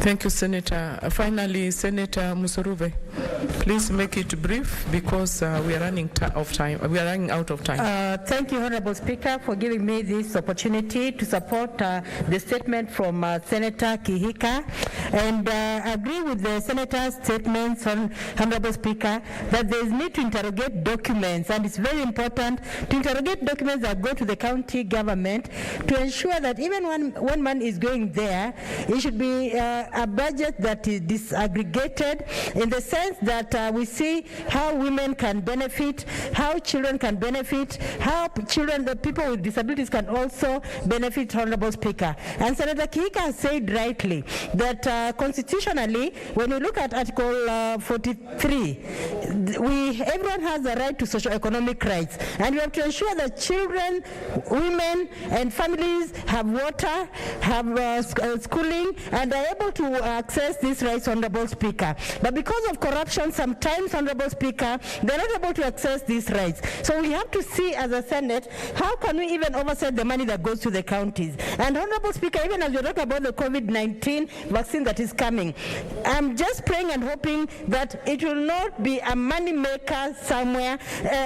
Corruption should not be there. Let the vaccine be given freely and even to everyone so that children do not miss out, women do not miss out. Let there be transparency in all monies that goes to the counties, Honorable Speaker, because we are here to support counties. But if there's no transparency, if there's no accountability, if there's no disaggregation of the money that is going, then whatever we are doing and allocating money to the counties is actually in vain. So it is our honors as a Senate to ensure that we are doing oversight. And there's need, Honorable Speaker, even as you're talking about oversighting as a Senate, money has to be set aside, Honorable Speaker, for senators to go out there and actually oversight on the money that we give to counties, Honorable Speaker. I support this statement from Senator Kihika, and I hope that when it goes to relevant committee, they're going to do justice to this statement that has been brought here by the Senator. Thank you, Honorable Speaker. I support.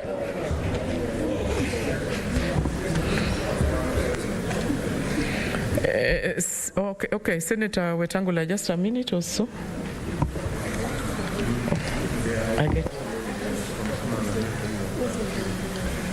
Thank you, Madam Speaker.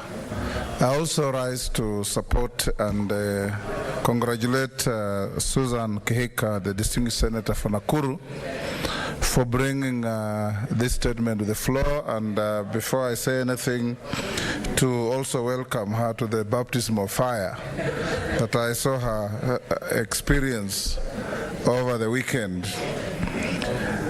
Madam Speaker, the President of our country is on record not too long ago that 2 billion Kenya shillings is stolen from our coffers every day. Meaning, in a year, we are losing 750 plus billion out of individuals who When you look around, Mr. Speaker, and I've said this before, Madam Speaker, that the wealthiest people in this country are people who have been working in the public service all over. It means that people go to public offices to work for private gain for themselves. And this has denied Kenyans a lot of things. Actually, if our public resources were well managed, we would be having a dual carriageway from Mombasa to Malaba for ease movement of goods and services to our hinterland of Uganda, Rwanda, Burundi, Congo, South Sudan, and beyond. We would be having a dual carriageway linking Nairobi to northern Kenya, linking Nakuru to Hispania, and across the country. But because Kenyans have been molded into making no difference between public resources and private wealth, the country is suffering. In fact, I thought Senator Orengo was going to mention, I saw the governor of Laikipia was quoted today in the papers as saying that counties will now be allowed to directly borrow money for public engagements, including projects and development. Woe to this country if that is going to happen, Madam Speaker. As it is, we are unable to handle borrowing by the national government. And yesterday, I was asking the Treasury in our Committee of Finance, and I think, Madam Speaker, you're also in that meeting. We have rolled out a budget policy statement talking about more borrowing. We're actually digging holes to fill holes. Talking about more resources going into public sector, but there is very little mention of strengthening governance institutions. There's no mention of how EACC, the Office of the DCI, the Office of the DPP, the judiciary are going to be strengthened to be the battlefront against fraudsters and corrupt individuals. So public resources are now private resources. And we cannot carry on like this. We need this House and the relevant committees of finance and justice and legal to make sure that resources being channeled out to counties are resources that benefit Kenyans. Madam Speaker, we need to borrow leave. There is a Korean president, the daughter of President Park Chung-hee, who came here with pomp and pageantry. We welcomed her here, gave her state reception. She went back to her country and went straight to jail because she had engaged in activities with the owners of Samsung communication equipment and the phones, and engaged in corruption. And as a president, she was hauled out of office and she's serving a 26-year jail term. And many others. All former presidents in Korea are in jail. Here in Africa, Madam Speaker, there is a clip going around from one of our neighboring countries that is showing that the head of state of that country literally owns the country. This is the same case with Congo, when Mobutu was the president, and at the end of the month, the country will be so stranded, Mobutu would lend money from his personal fortune to the public service to pay public servant salaries. And this is Africa. We must change. And Senator Kika, thank you for that statement. Prosecute it to the end. Whichever committee it goes to, invite some of us to come and help you prosecute it, so that we can make our country more accountable, so that people of this country can benefit from the resources they painstakingly work for. Thank you. Thank you, Senator. Honorable Senators, we are really running out of time. That you would like to leave it at that and move to the next. Senator Lelego, I see you have an intervention. Yes, Madam Speaker, I have an intervention, and I want to request or ask you, the Speaker, to request the Rules Committee. There was a statement I signed on 24th of November 2019 about implementation of LAPSET project. To date, that statement has never been responded to, and I don't know what the chair or what the committee is doing to give response to this statement. I think by going by the time, it must have lapsed. If you are talking of 2019. Yes. So it has lapsed. Okay. So I will need to table the same statement. So maybe you need to have a conversation with. What do we do with that?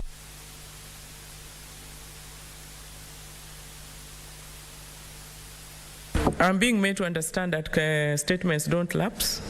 So where is the chair? Is the chair in the House? Transport Committee. Is the chair in the House? A deputy or any member of the committee? Yes, Senator.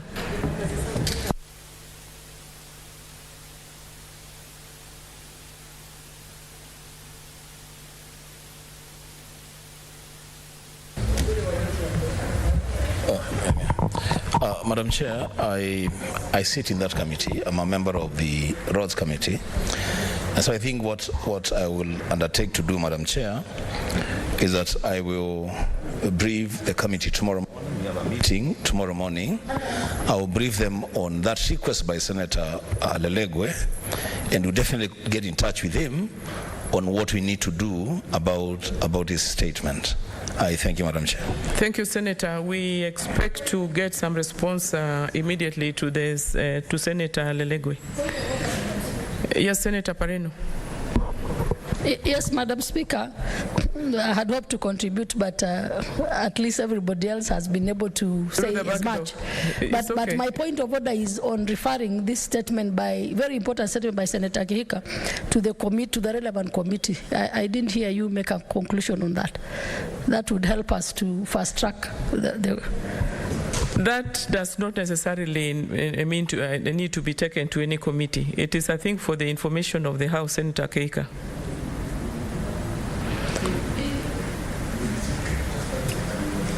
Next order.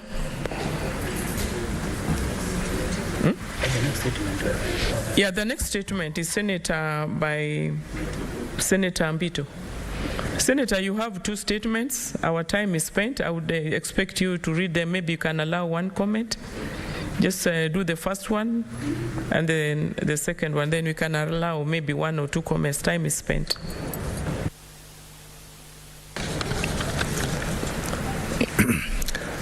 Thank you, Madam Speaker. Madam Speaker, I rise pursuant to Standing Order 47.1 to make a statement on an issue of general topical concern, namely film policy as the surest way to spur growth and industry. Madam Speaker, as you may be aware, the Ministry of Information and Youth Affairs has drafted a national film policy. The proposed film policy in question... Senator, are you trying to debate it or what? No, I thought you were just supposed to read it. I'm reading my statement. Okay. Madam Speaker, the proposed film policy in question will help build Kenya's brand, increase economic growth, and promote heritage. Also, the framework will develop national culture, promote integration and national cohesion, and promote tourism. Madam Speaker, the film industry will succeed when policies made by the government support filmmakers. The 2014 win of the coveted Oscar Award by Lupita Nyong'o, the first Kenyan, was a wake-up call for the country's limping entertainment industry. Lupita's win, the Best Supporting Actress, was testimony that the country harbors great potential in filming that can place Kenya in the global radar. Madam Speaker, whereas Kenya has many talented actors and actresses who would match Lupita's success, the country's film sector is still underdeveloped. It is in its own admission, the government, through the Kenya Film Corporation, said that the industry could raise an impressive $60 billion every year and create a significant number of jobs, especially to the youth, whose unemployment rate stands at 70%.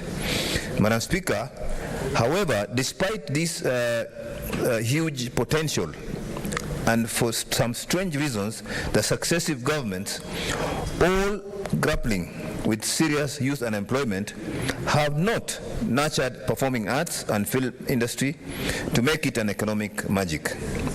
A sound policy and legislation to rhyme the new dynamics in the industry is what we need. Madam Speaker, it must not be lost to us that Nollywood, the Nigerian film industry, is the second largest employer in Nigeria and has helped to create millions of jobs in for Nigerian youth. Kenya, in its robust population, can pick a few lessons from Nigeria on how it has managed that feat. Madam Speaker, one of the key pillars as we put measures to re-engineer the industry is the creation of an institution well equipped to train young people on how to produce films. Such an institution will not only nurture young people with filming skills, but also impart knowledge on entrepreneurship for the industry and to be viewed as a commercial venture. Madam Speaker, the budgetary allocation to the filming department is not sufficient to promote the growth, to give the sector an international presence. Deliberate efforts to increase financing to the film industry is necessary. Film industry has a huge potential on economic development in terms of wealth creation and jobs. Madam Speaker, finally, the film policy will provide a fundamental pillar for the film industry by ensuring the congruence in the legislature and regulatory framework governing the film industry, as well as providing a framework that will spur film development while preserving Kenya's culture, values, and national aspiration through effective and efficient film regulation. I thank you, Madam Speaker. Yes, Senator, just go ahead and the second statement, okay. And if there are any interest, we'll allow comments. The second statement, Madam Speaker, sorry. I rise pursuant to Standing Order 47.1 to make a statement of general topical concern, namely implementing policies to protect children from harmful online content. Madam Speaker, the influence of the media to the psychosocial development of children is profound. Thus, it is important for stakeholders, including physicians, to discuss with parents their children's exposure to media and provide guidance on age-appropriate use of all media, including television, radio, music, video games, and the internet. Madam Speaker, COVID-19 was declared as a global pandemic in March 2020 and has both short-term and far-reaching implications for our families, friends, and colleagues. It has also had an impact on our work and will affect the achievement of our shared vision of a world without violence against children. As the virus continues to spread, we are facing multiple new stresses, including physical and psychological health risks, schools, business closures, family confinement, isolation, and economic vulnerabilities. Through all that, children are particularly vulnerable. Madam Speaker, as the number of children using the internet increases and the age at which they begin decreases, identifying and addressing these risks becomes an important public policy objective. The government should consider how to mitigate risks without reducing children's opportunities and benefits, and how to prevent risks while preserving fundamental values such as freedoms of speech and right to privacy. Madam Speaker, parents and caregivers should monitor and guide their children on the content they consume on TV, radio, and other online platforms. State organs such as the Kenya Film Classification Board should keep the great work of collaboration and public education, because they have the mandate to regulate the content. At the same time, it is a collective responsibility to protect our children from the multiplicity of information channels that can destroy their moral values. I thank you, Madam Speaker. Thank you, Senator Mbito. The next statement is by Senator Isaac Mwaura. I don't see Senator Mwaura in the House. The next two. And then the next one, number 3, is Senator Sherargei. I don't see Sherargei in the House. That's taking Senator. The next one is Senator Shionga. I don't see Senator Shionga. So that brings us to the end of the statements, and we go to order number 8.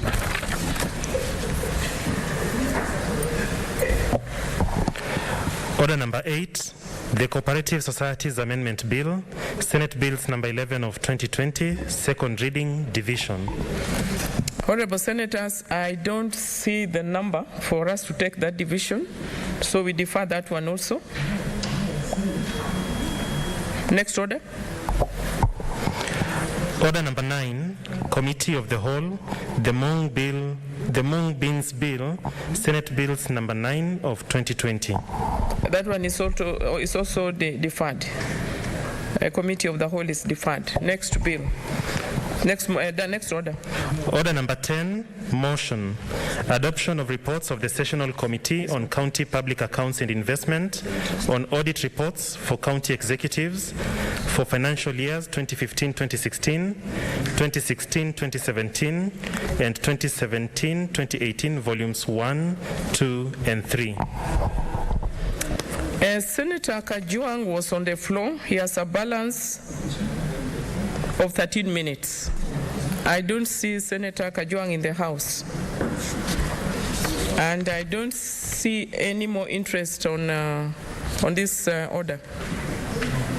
Okay, there is interest. Senator Mugeni, Senator Fonyamira.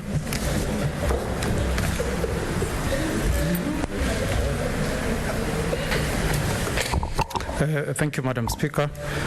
First, Madam Speaker, I really want to thank the Committee on Public Accounts for the woodwork that it has done, and for presenting this 2,000-page plus report on the happenings in our counties. Madam Speaker, devolution will never succeed unless we have prudent management of resources that are devolved to our counties, Madam Speaker. And Madam Speaker, having listened to the issues that were raised by this committee, Madam Speaker, there is no doubt, Madam Speaker, that there is a lot that needs to be done. And I hope, Madam Speaker, that constitutional bodies that are meant to ensure that there is prudent management of our resources in the counties, and that those who misuse our resources would be made culpable, will take note of the contents of this report and take action. The bodies I'm talking about, Madam Speaker, include the Ethics and Corruption Commission, the DCI, and even the MCS themselves. Madam Speaker, you remember that when we had the COVID-19 crisis sometimes last year, and this House had appointed an ad hoc committee to look into measures of mitigating the adverse effects of COVID on our economy. Some of the issues that came up included issues of pending bills in our counties. And Madam Speaker, I recall that even the CS Treasury, Ukuru Yatani, made an effort of urging our counties to pay pending bills, Madam Speaker. But as we speak now, Madam Speaker, most of us who talk to business people in our counties, you will get stories of counties failing to pay suppliers. Oftentimes the reasons are that if you are not able to grease the hands of certain officers at the counties, you will never be paid for work done at the counties. And Madam Speaker, this has been a serious issue. People have lost their properties. Those who took securities through banks to finance their businesses have had their houses or plots auctioned because of failure by counties to pay pending bills. In some instances, Madam Speaker, it is all about politics.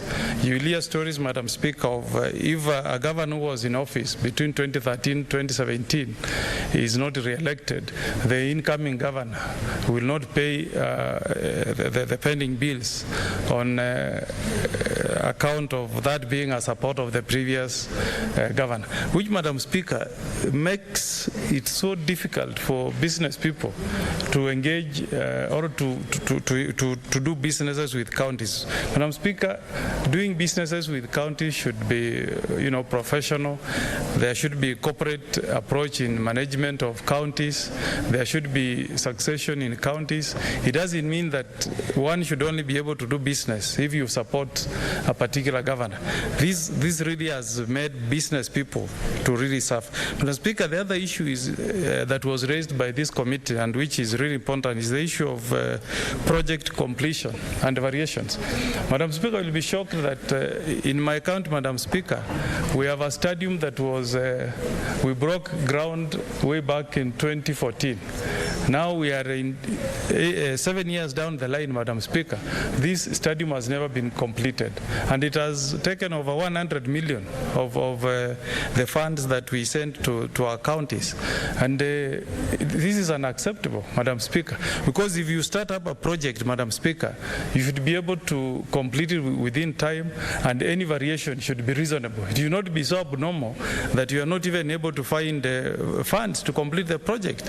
As we speak, Madam Speaker, even the new governor is not able to complete construction in Manga Stadium because there are so many audit issues around that project, meaning that people or residents of Nyamira will never see the fruits of having a new stadium being constructed. Even our county headquarters, Madam Speaker, our hospital, 6 years down the line, we have not finalized construction of our county referral hospital.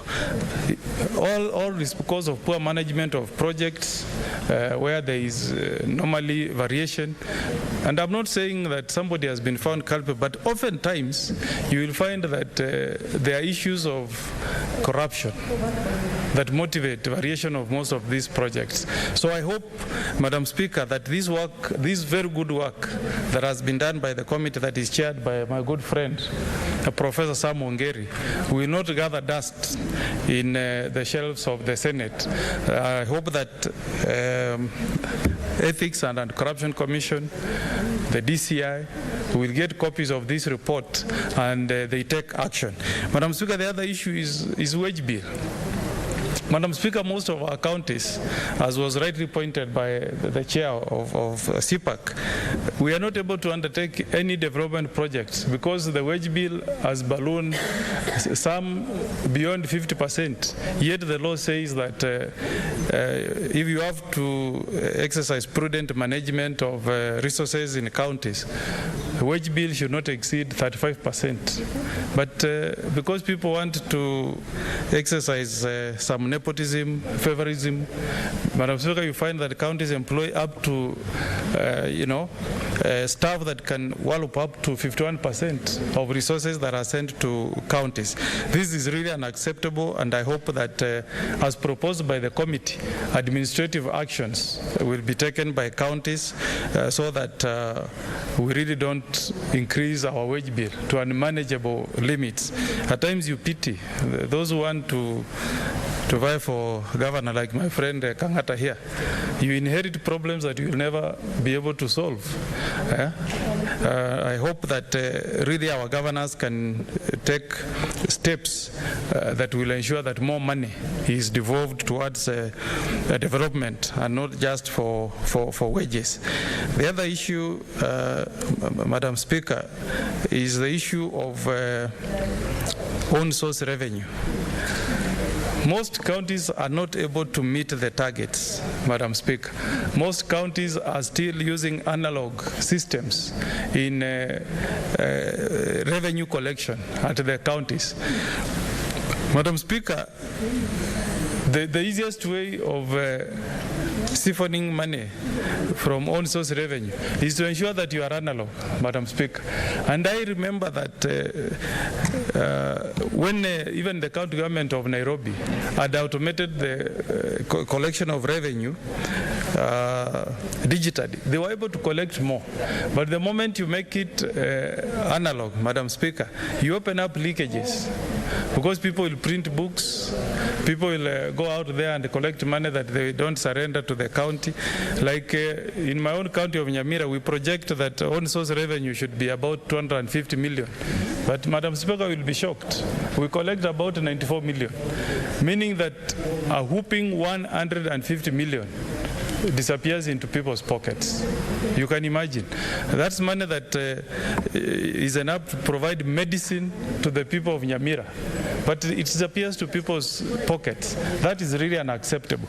Madam Speaker, I really hope that going forward, it should be mandatory that own source revenue should be, collected digitally, and we do away with the issue of manual collection, because that is the easiest way of siphoning money that is meant to go to the accounts of the county governments, and it be used for giving services to the people. Finally, Madam Speaker, audit committees are not working in our counties, and our MCAs. Madam Speaker, MCAs don't understand that if you read the Constitution, if you read the County Government Act, they have the first point of call in ensuring that they oversight the governor and their county executives.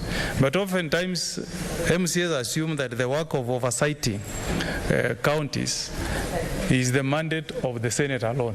In fact, Madam Speaker, if our MCAs were to undertake their work, because if they read the Constitution, they have the mandate to summon CECs, they can pass motions to impeach CECs, they can summon the governor to appear before them, but oftentimes you find that some MCAs are in bed with the executive. They don't want to oversight the executive.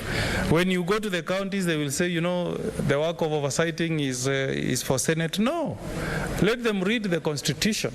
If our MCAs partnered with us to ensure that they do their work properly, the work of oversighting our counties, Madam Speaker, we will have very little as Senate. So I really hope that going forward, the MCAs can also discharge their constitutional mandate and oversight our county government, oversight the CECs by periodically summoning them to appear before them. They give them updates on projects. When they assign money through the budget, there should be a follow-up. They should be able to call the CECs, get updates, the state of the project, and where there are issues, they should take action. Otherwise, Madam Speaker, I really support this report as presented to the House, and I hope we will be able to approve it, and then we can allow other constitutional bodies to take further action on the recommendations that are contained in the report. I support, Madam Speaker. Thank you, Senator. Senator Kangacho.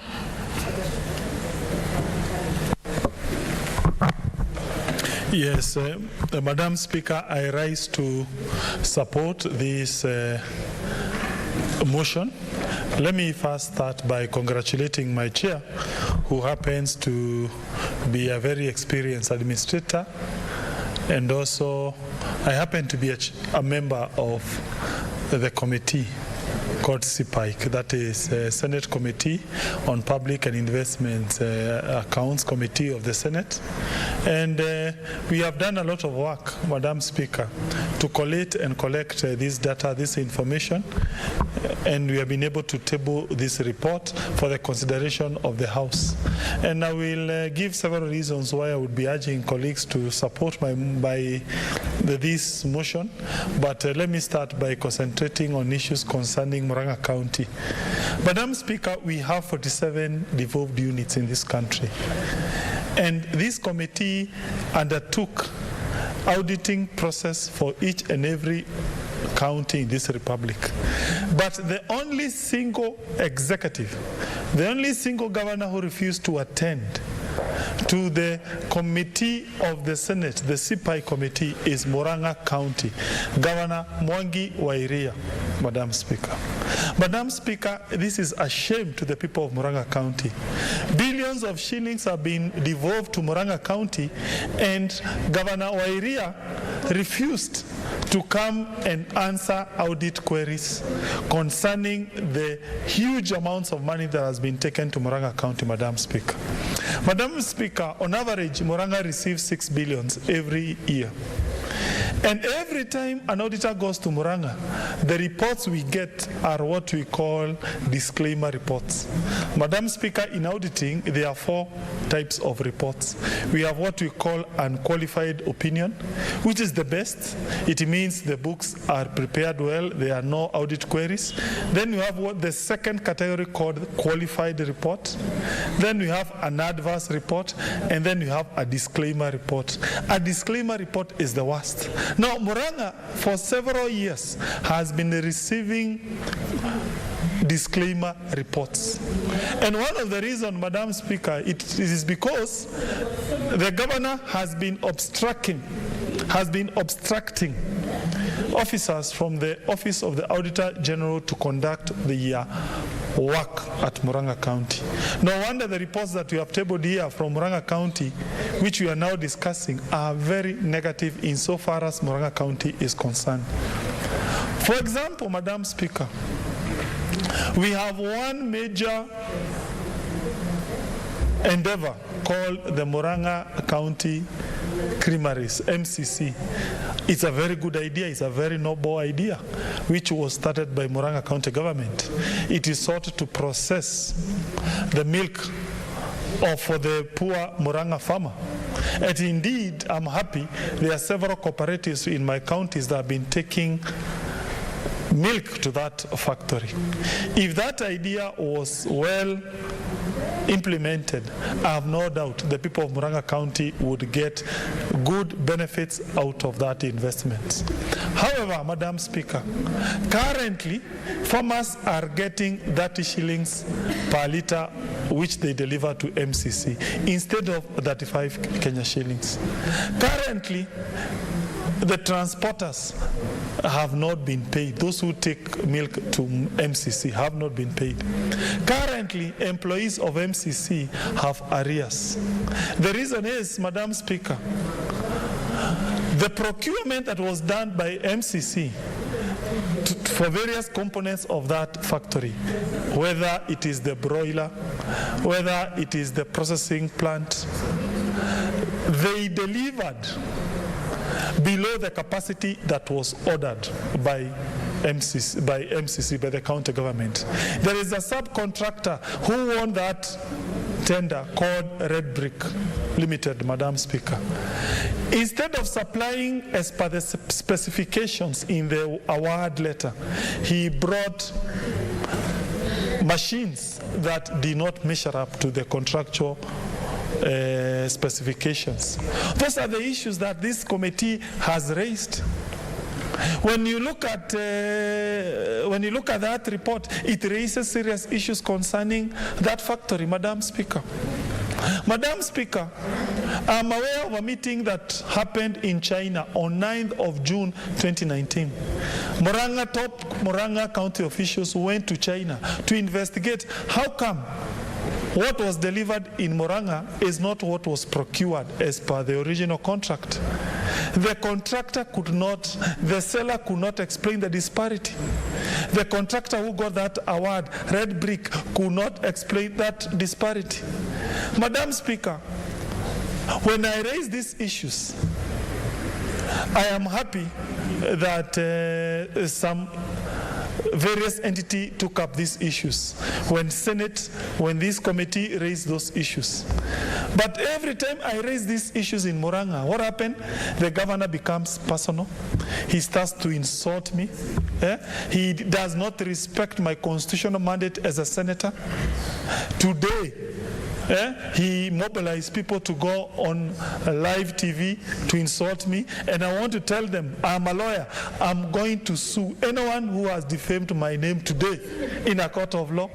Yeah. So the point is, Madam Speaker, Madam Speaker, we as senators, we shall not be intimidated as we pursue our oversight mandate.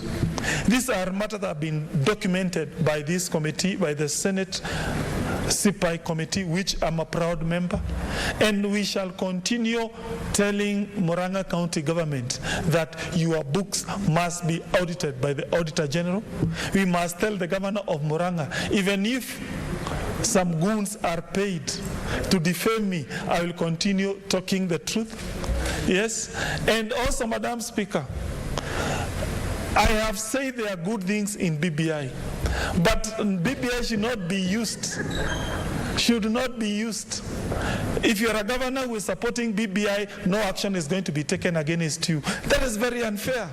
You must, if you have done something wrong, even if you are a BBI supporting governor, you should be taken to court of law. Can you confine yourself to the matter before the House? No, it is the truth. Any governor who is supporting BBI, no action is being taken against. Myself, when I raise issues, I'm now being pursued left. What's your point of order, Senator Pareno?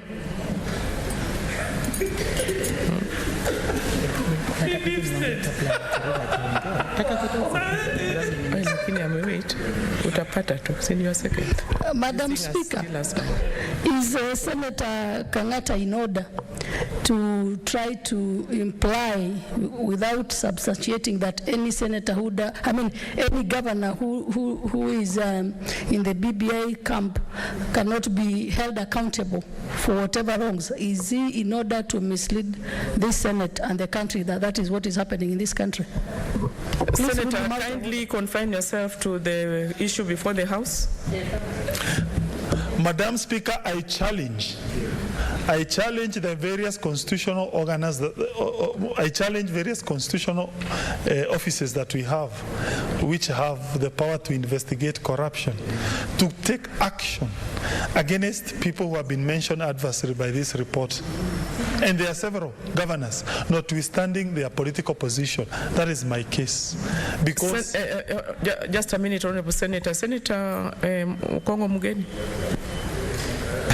Madam Speaker, is it in order really for the senator to continue misleading the House that governors who are pro-BBI are not being, no action is being taken, Madam Speaker, while it's public knowledge that even Governor of Murang'a is actively being pursued by various constitutional organs, including EACC, including asset recovery, and we know, Madam Speaker, that his assets have been frozen.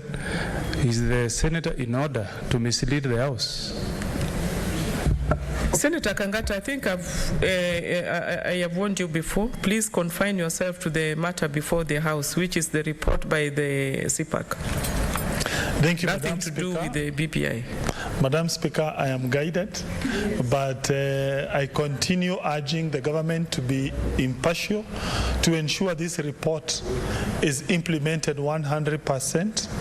We must ensure the governors who have been mentioned adversary, action is taken against them by the DPP in particular.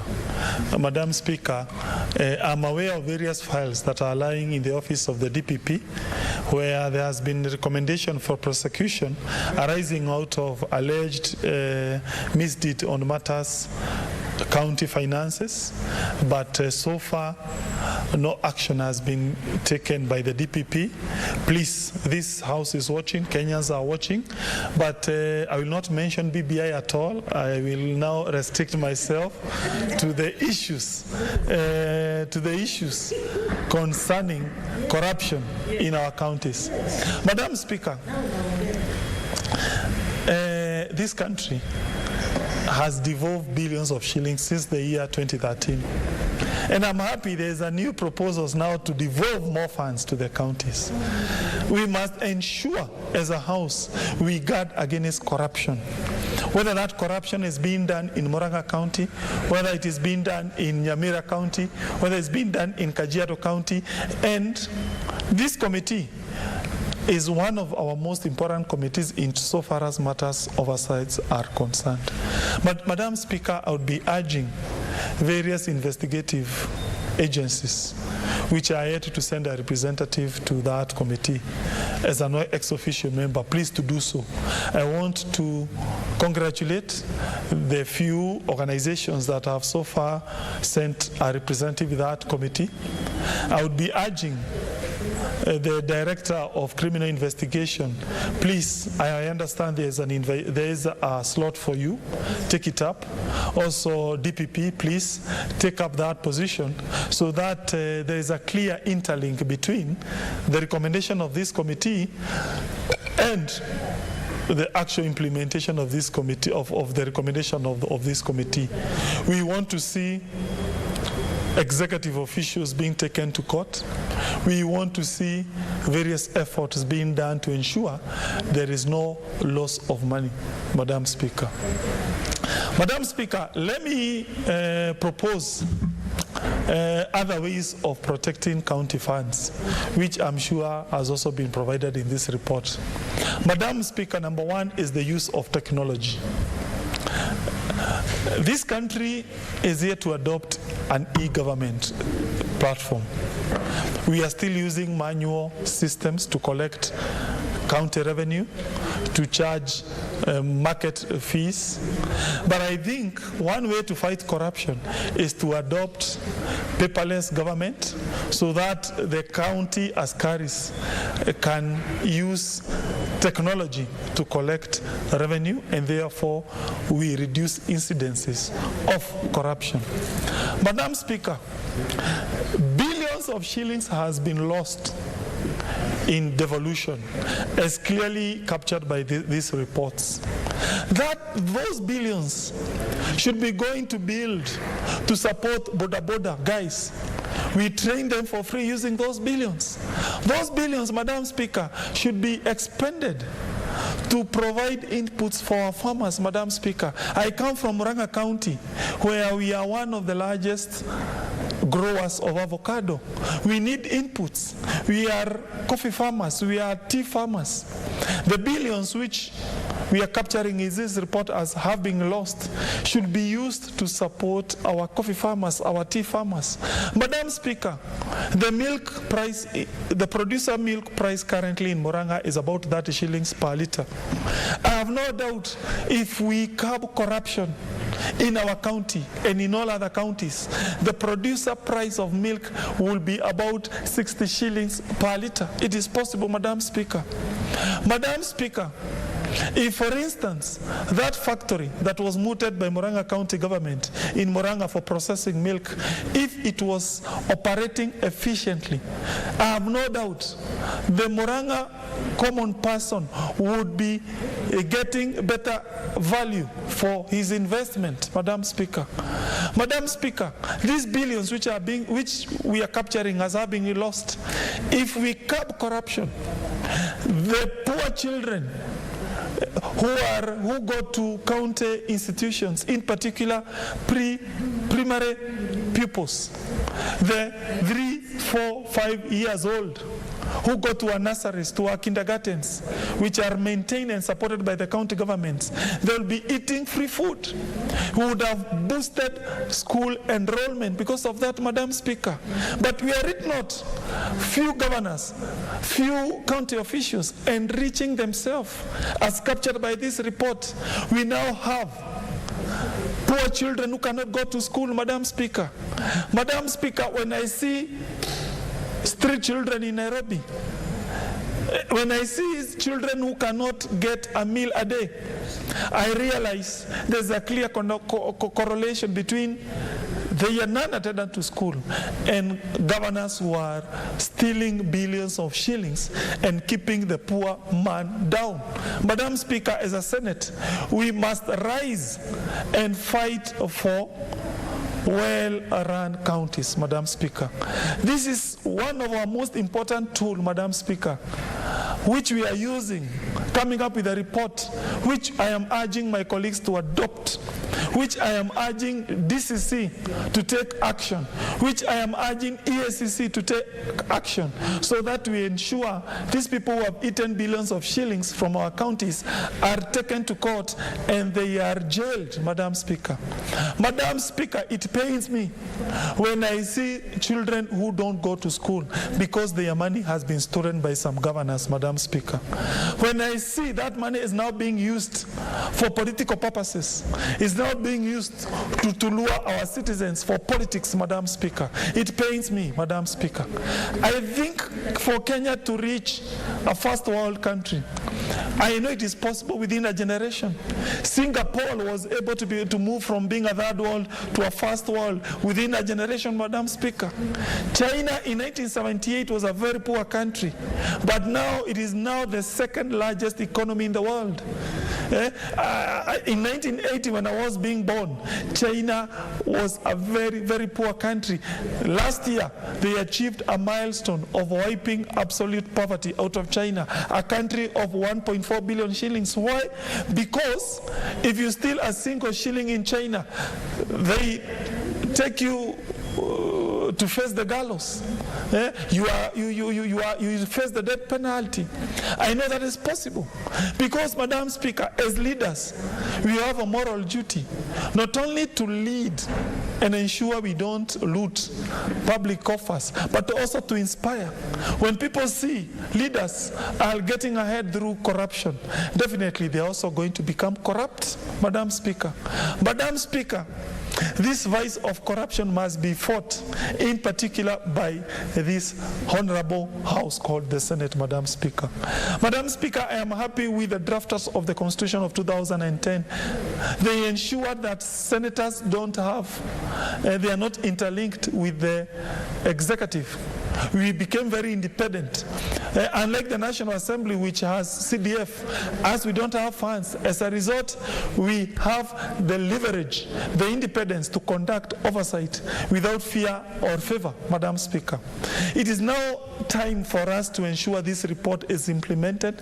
It is now time we urge the executive, the various independent offices, they implement these reports so that we have more and more county executives who go and face the court and they face the law. Madam Speaker, there are several roads which are under county which are not made. There are several boreholes which now would have been sunk were it not for this corruption. Madam Speaker, there are several nursery schools which would have been built were it not for this corruption. There are several health centers which would have been built, Madam Speaker. But now because of this corruption, they cannot be built. I am aware, nurses, our doctors, our clinical officers, most of them are employees of the county government, Madam Speaker. They are now crying for underpayment, Madam Speaker. They are now crying that their working conditions under the counties is not proper. But the problems, I have no doubt, have arisen because of corruption. And it is now time for us as a Senate to rise up and say no by adopting this report and ensuring we curb corruption in our counties. I congratulate Professor, and I also congratulate my colleagues who sat in that committee. We fought and ensured this report was made, and it's a very, very, very coherent and logical report. Thank you. Thank you, Senator. Senator Musuruve.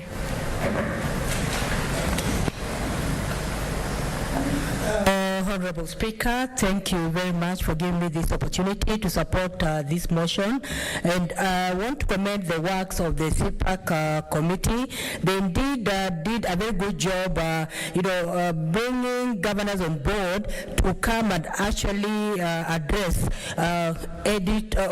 audit queries. And Honorable Speaker, as a Senate, we disburse monies to go to the counties. And the aim of doing that is for the purpose of ensuring that the money reaches the common man, that the money is used for service delivery, so that wananchi are able to really get a service. And that is why Kenya is devolved into the 47 counties, so that money reaches the common man. Honorable Speaker, when we look at the Constitution, we have socioeconomic needs that must reach everyone. And when you're talking about these socioeconomic needs, they involve children, they involve families, they involve everyone in this republic. So it is just in good breath that there's an audit query, so that we see that the money that goes to the counties, does the money corroborate what is actually in the county? Does it corroborate the development that is in the county? That is the essence of an audit query. And Honorable Speaker, county executives should know that when there's an audit query, no one is really being targeted, but it is just for the purpose of ensuring that there's credibility, a credibility bill for county executives, that indeed they're doing a good job. So governors, when they are brought on board to answer questions, they should be well-meaning, and they should come, with one heart to really explain how the monies were used. Honorable Speaker, every year county governments come out with a budget. In fact, every year money is disbursed to counties, and then counties also come up with a financial budget. So there's need to actually see this budget, this money that was sent, and the budget that the counties came up with. Was the money used wisely? That is just the only essence. And Honorable Speaker, I want to say that auditing is very important because a clean audit report shows that county executives are actually doing well, because they've been elected by wananchi for the purpose of ensuring that wananchi are getting a service. So, Honorable Speaker, I want to say that even the audit, the audit report will show, the statement, the financial statement of the counties. If there are any contractors that were paid, it will come out clearly. And Honorable Speaker, even this report goes further to find out if a contractor was paid, for instance, to make a certain road. Was this contractor paid up front? And if the contractor was paid up front, was the service delivered? Was the road actually completed? Because, Honorable Speaker, sometimes even when reports are coming to the floor of this House, you'll find that there are some pending bills. You'll find also there are some projects that were done but they are not complete. But, Honorable Speaker, when it comes to audit reports, it will make also county executives to know that there is someone who is watching to ensure that the service delivery is done to wananchi. So I want to say, Honorable Speaker, that it is important also for the audited reports to be done by someone very impartial.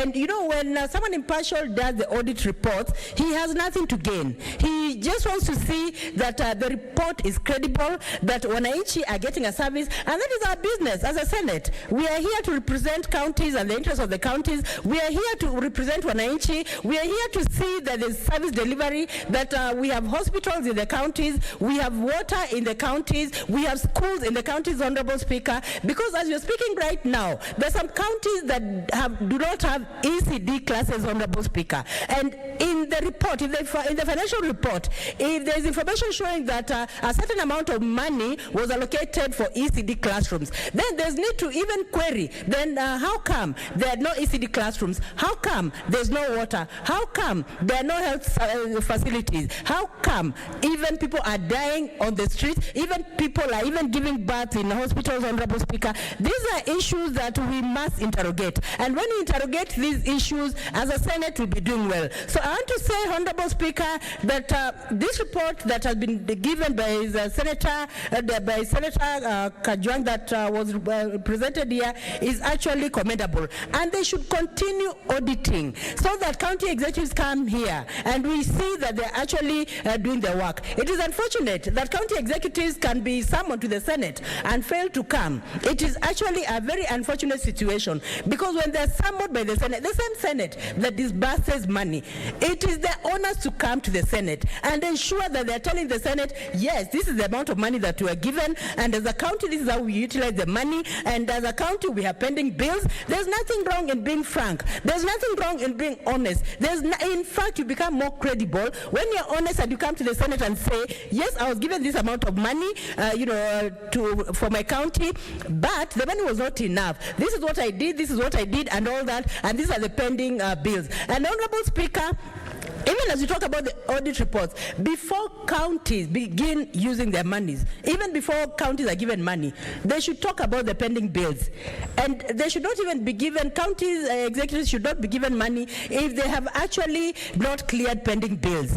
And even if there are projects that they were supposed to do in a financial year and they have not done, they should be able to explain to the Senate, they should be able to explain to us why the projects have not been done. And that is the purpose of audit, ensuring that there's transparency, ensuring that there's accountability, ensuring that there's a service to wananchi. And that is our core business here as a Senate. We do not have a greater business in the Senate other than defending the counties and the interests of the counties. And I want to say, Honorable Speaker, that audit reports are mandatory and they should be done yearly. And even before being yearly, even in 6 months, quarterly, the CPAC committee can just visit counties, in fact, impromptu, just to see what are they doing. 6 months are over. What have they done with the money that were given? What are the indicators of development? Honorable Speaker, I want to say that the CPAC committee should go a notch higher and ensure that they're actually seeing the visible projects that are being done in the counties. Because sometimes the projects that are done on paperwork, when you go to the county, sometimes you find that the projects are not there, Honorable Speaker. So there's need to ensure that they just do impromptu visits and ensure that we are giving a service to Kenyans. We are delivering a service as the Senate because we are mandated constitutionally to do that, Honorable Speaker. And especially when it comes to completion of projects, Honorable Speaker, there is need for the CPAC committee to bring county executives to answer why they are pending bills, to answer also why they are pending projects. Honorable Speaker, I know of a hospital somewhere that was started a long time ago. It has never been completed. In the last financial, in the last parliament, it is still going on. Honorable Speaker, money is allocated to counties, and the money should be disaggregated so that the money goes to different projects, specific projects, so that even when the CPAC committee, even when the county executives come before the CPAC committee, they should be able to say, this money was brought for education. And in education, what we have done in the counties, we've allocated a certain figure for early childhood. We have allocated a certain figure for the children with disabilities. We have allocated a certain figure even for health. And even after doing that, county executives should be able, in fact, they should be really frank to tell CPAC that we are ready for you to come and visit the project that we've done so that you see that we are actually working, Honorable Speaker. So I want to say, Honorable Speaker, this report by CPAC should continue annually, and not only annually, it should even midway through the year, there's need to actually, for CPAC committee to go and see what is happening. And apart from CPAC committee, Honorable Speaker, as a Senate, we need to oversight the projects that are there, because CPAC alone is not enough. Remember, Honorable Speaker, we want to give a service to Kenyans, and giving a service to Kenyans, we have to go and confirm in the counties that Kenyans are getting a service delivery. And there's need for the Senate to even oversight what is happening in the counties. Honorable Speaker, it is the honors of this House to do exactly that, to oversight what is happening. The only challenge we have, Honorable Speaker, is that when it comes to oversight, it becomes very difficult because of money issues. If we had money to oversight what is exactly happening in the counties, it would be very easy even for senators to go in the specific counties and really oversight what is happening, Honorable Speaker. And I want to believe that in due course, the oversight money will come, that is my prayer, so that the Senate can actually go out there and work on wananchi. We have a mandate, we have a duty to ensure that service reaches Wanjiko. Thank you, Honorable Speaker. I support this report. Thank you, Senator Musuruve. Senator Masita Naomi. Thank you, Madam Speaker, for giving me this opportunity to support the motion on adoption of the report on the county public, on the report on the county public accounts and investment. Madam Speaker, the report, I support the report, and I want to say that indeed, if you look at the report, what we normally talk here, what the country experience when it comes to corruption has been ably reflected here. Madam Speaker, I want to say that my colleagues have contributed, and I want to support the recommendations, because if you look at recommendation number 23 on the unsupported expenditure, that is scholarship and other education benefits, I want to say that looking at this, there is lack of framework in the counties. And counties, since they are in transition, and this is their 7th or 8th year, indeed, there is a lot that cannot be admired. There is therefore need for education officer or the CEC finance to ensure that bursaries or any grants that have been allocated to a specific counties, because I think we have specific partners that partner with specific counties to make sure that they have looked into the issues of education. Hence, you get that some CECs collude with some governors or other staffs when it comes to scholarships and grants, and they maybe probably come up with double funding those projects, or they literally cheat and take over the money that is supposed to educate or support in terms of scholarship or education benefits. Madam Speaker, we have also seen the series, as explained in the report, series of county offices being banned. You find that just one block is banned, and that is the block that contains the account documents, whereas the whole county or the whole building is standing. That means that there's something fishy that goes around when somebody wants to evade maybe the naked truth about the audit of those accounts. It is very important that people respect what they have, respect or account for what they have utilized, other than just coming up with the event in the event that they have lost or they have swallowed money or they have consumed money that is not theirs and is meant for other benefit in the county, and then they decide to ban the offices that contain this document. It is even illegal to ban documents just to evade accountability of the document. It is bad, and it is supposed such a persons need to, if at all they are banning this document, we need to have a backup.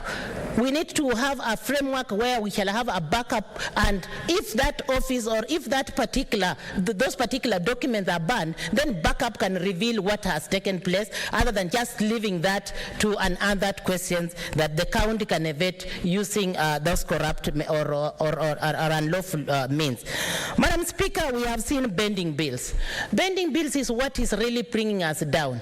It is not necessary for governors it is very unusual for governors to engage themselves into unnecessary bending bills in their counties. They are supposed to see and match the expenditure versus their demands, so that their demands and the expenditure versus their supply or their funding, instead of just probably going overboard with the expenditure, and they leave a lot of bending bills, and hence when we have probably they are out of this office, it is very hard for a governor to account, or it's very, very hard for a governor to manipulate, to make sure that these bending bills are paid. They leave a lot of junk of bills or bending bills to other governors who take up when their period is over, or they leave an other hard questions, and yet they are out of the office. Madam Speaker, again I want to speak about the bookkeeping. It is very important about on the county government. If you go back to the county, we have seen even in the reports, we have seen us discussing here issues to do with bookkeeping. Registers that keep this record, that people are supposed to refer to, expenditures, activities, and money allocated, they are not well kept. And you can see from the report whereby the audit is very difficult to be done when we do not have proper reference of documentation. So we argue that this is an era whereby we have e-learning, we have documents are kept into soft copies, and any good or able governor can really have able accounts people who can keep this document into soft copies vis-a-vis hard copies. Hence, they can organize and reorganize these registers. We have seen Lands office when we had Governor Ngilu in the Ministry of Lands. She came up with a system whereby she decided to reorganize all the records keeping, and everything was working systematically. You go click and get records. It is important for the governors to employ able people, to employ learned people, to employ learned people, to employ people who have relevant skills in record keeping. Hence, they will get the best out of that, other than giving the audit, giving our committee hard work by them going around and around, not able to reply or answer some of these questions. And Madam Speaker, just to conclude, it is that if you look at the failures of better governance, that the better governance and management that has been exposed by governors, it is important that we get the right people in the office. This issue of us just electing people just because we are going with the majority or we are going by parties, it is good for us as citizens of Kenya to get able governors, to get good qualified people in these offices who can run, not just persons because they are going with the regime or they are going with what. Let us get the right people who can do proper governance, who can do proper management, and avoid what has been exposed in this report. People like Sakaja here, they are now senators, they have experience. If somebody like Sakaja, I'm not saying that Sakaja goes for senator, Sakaja goes for governor. I'm not saying that. But if he goes for that, if he goes for governor, he is qualified enough. Some governors just come from the bush. They stand because they have money. They buy a few people. They vote for them. When they go in the office, they start blaming the world that I was forced to sign. I was forced to do this. It is very improper for you to blame people on your own mistakes. And I urge people who have no experience, people should avoid electing such a people. People who have no insight of what the office they are going to hold. The government of Kenya plus the citizens of Kenya should avoid such a people and not be bought at a cheaper price, because they are costing highly their counties, their investment, and we are losing a lot through these ignorant people. And I'm not saying that the governors that we have are ignorant, but we have a few who do not even know the management and why they are in those offices. Madam Speaker, I support this report, and I say it is very important for us Kenyans. Come the other years, let us get even more governors from this Senate, because we do oversight and we know what we can do outside there. Thank you, Madam Speaker. That's good, Senator Shionga. Finally, Senator Sakaja Johnson Arthur. Thank you, Madam Speaker. I'm trying to access the report which I've read before, but there seems to be a problem with the system. But generally, I agree with the report of the County Public Accounts and Investment Committee. And maybe you can direct that someone assists me to just put it on my iPad. Madam Speaker, I want to commend the committee. The committee has gone out of its way to try and catch up with all these years of the reports from the executive. That, Madam Speaker, is extremely commendable. And Madam Speaker, if you look at the counties they've looked at, from Baringo, Elgeyo Marakwet, Homa Bay, Kakamega, Kiambu, Kisii, Mandera, Mombasa, Taita Taveta, Kilifi, Garissa, Wajir, Narok, Kericho, and Lamu. It is not an easy job to be done. So allow me to commend the chairman, Senator Ongeri. I think he's the former chairman, because the committee needs to be reconstituted. We hope you come back, because you have shown extraordinary energy and passion and zeal to deal with these matters. And I hear from your members that indeed you've been able to even spur some of them who are much younger than you, your grandchildren, to actually step up and pull up the socks. And that is extremely commendable. Madam Speaker, if you look at those financial years, 15, 16, 16, 17, 17, and 18, these are formative years of devolution. It's a time when a lot of systems were still being put in place. If you remember the fiduciary risk report that was done by the same Public Accounts Committee, we're able to see some areas of concern that we should be aware of. And those areas are not just even on accountability, but on budget implementation. If you look at matters of absorption, matters of just budget implementation based on what has been passed by the assemblies, and then the risks in the systems, the accounts that counties are operating. Many had multiple commercial bank accounts. Many of them had issues with project accounts, and I hope that in the last report you will see a trend of some form of improvement.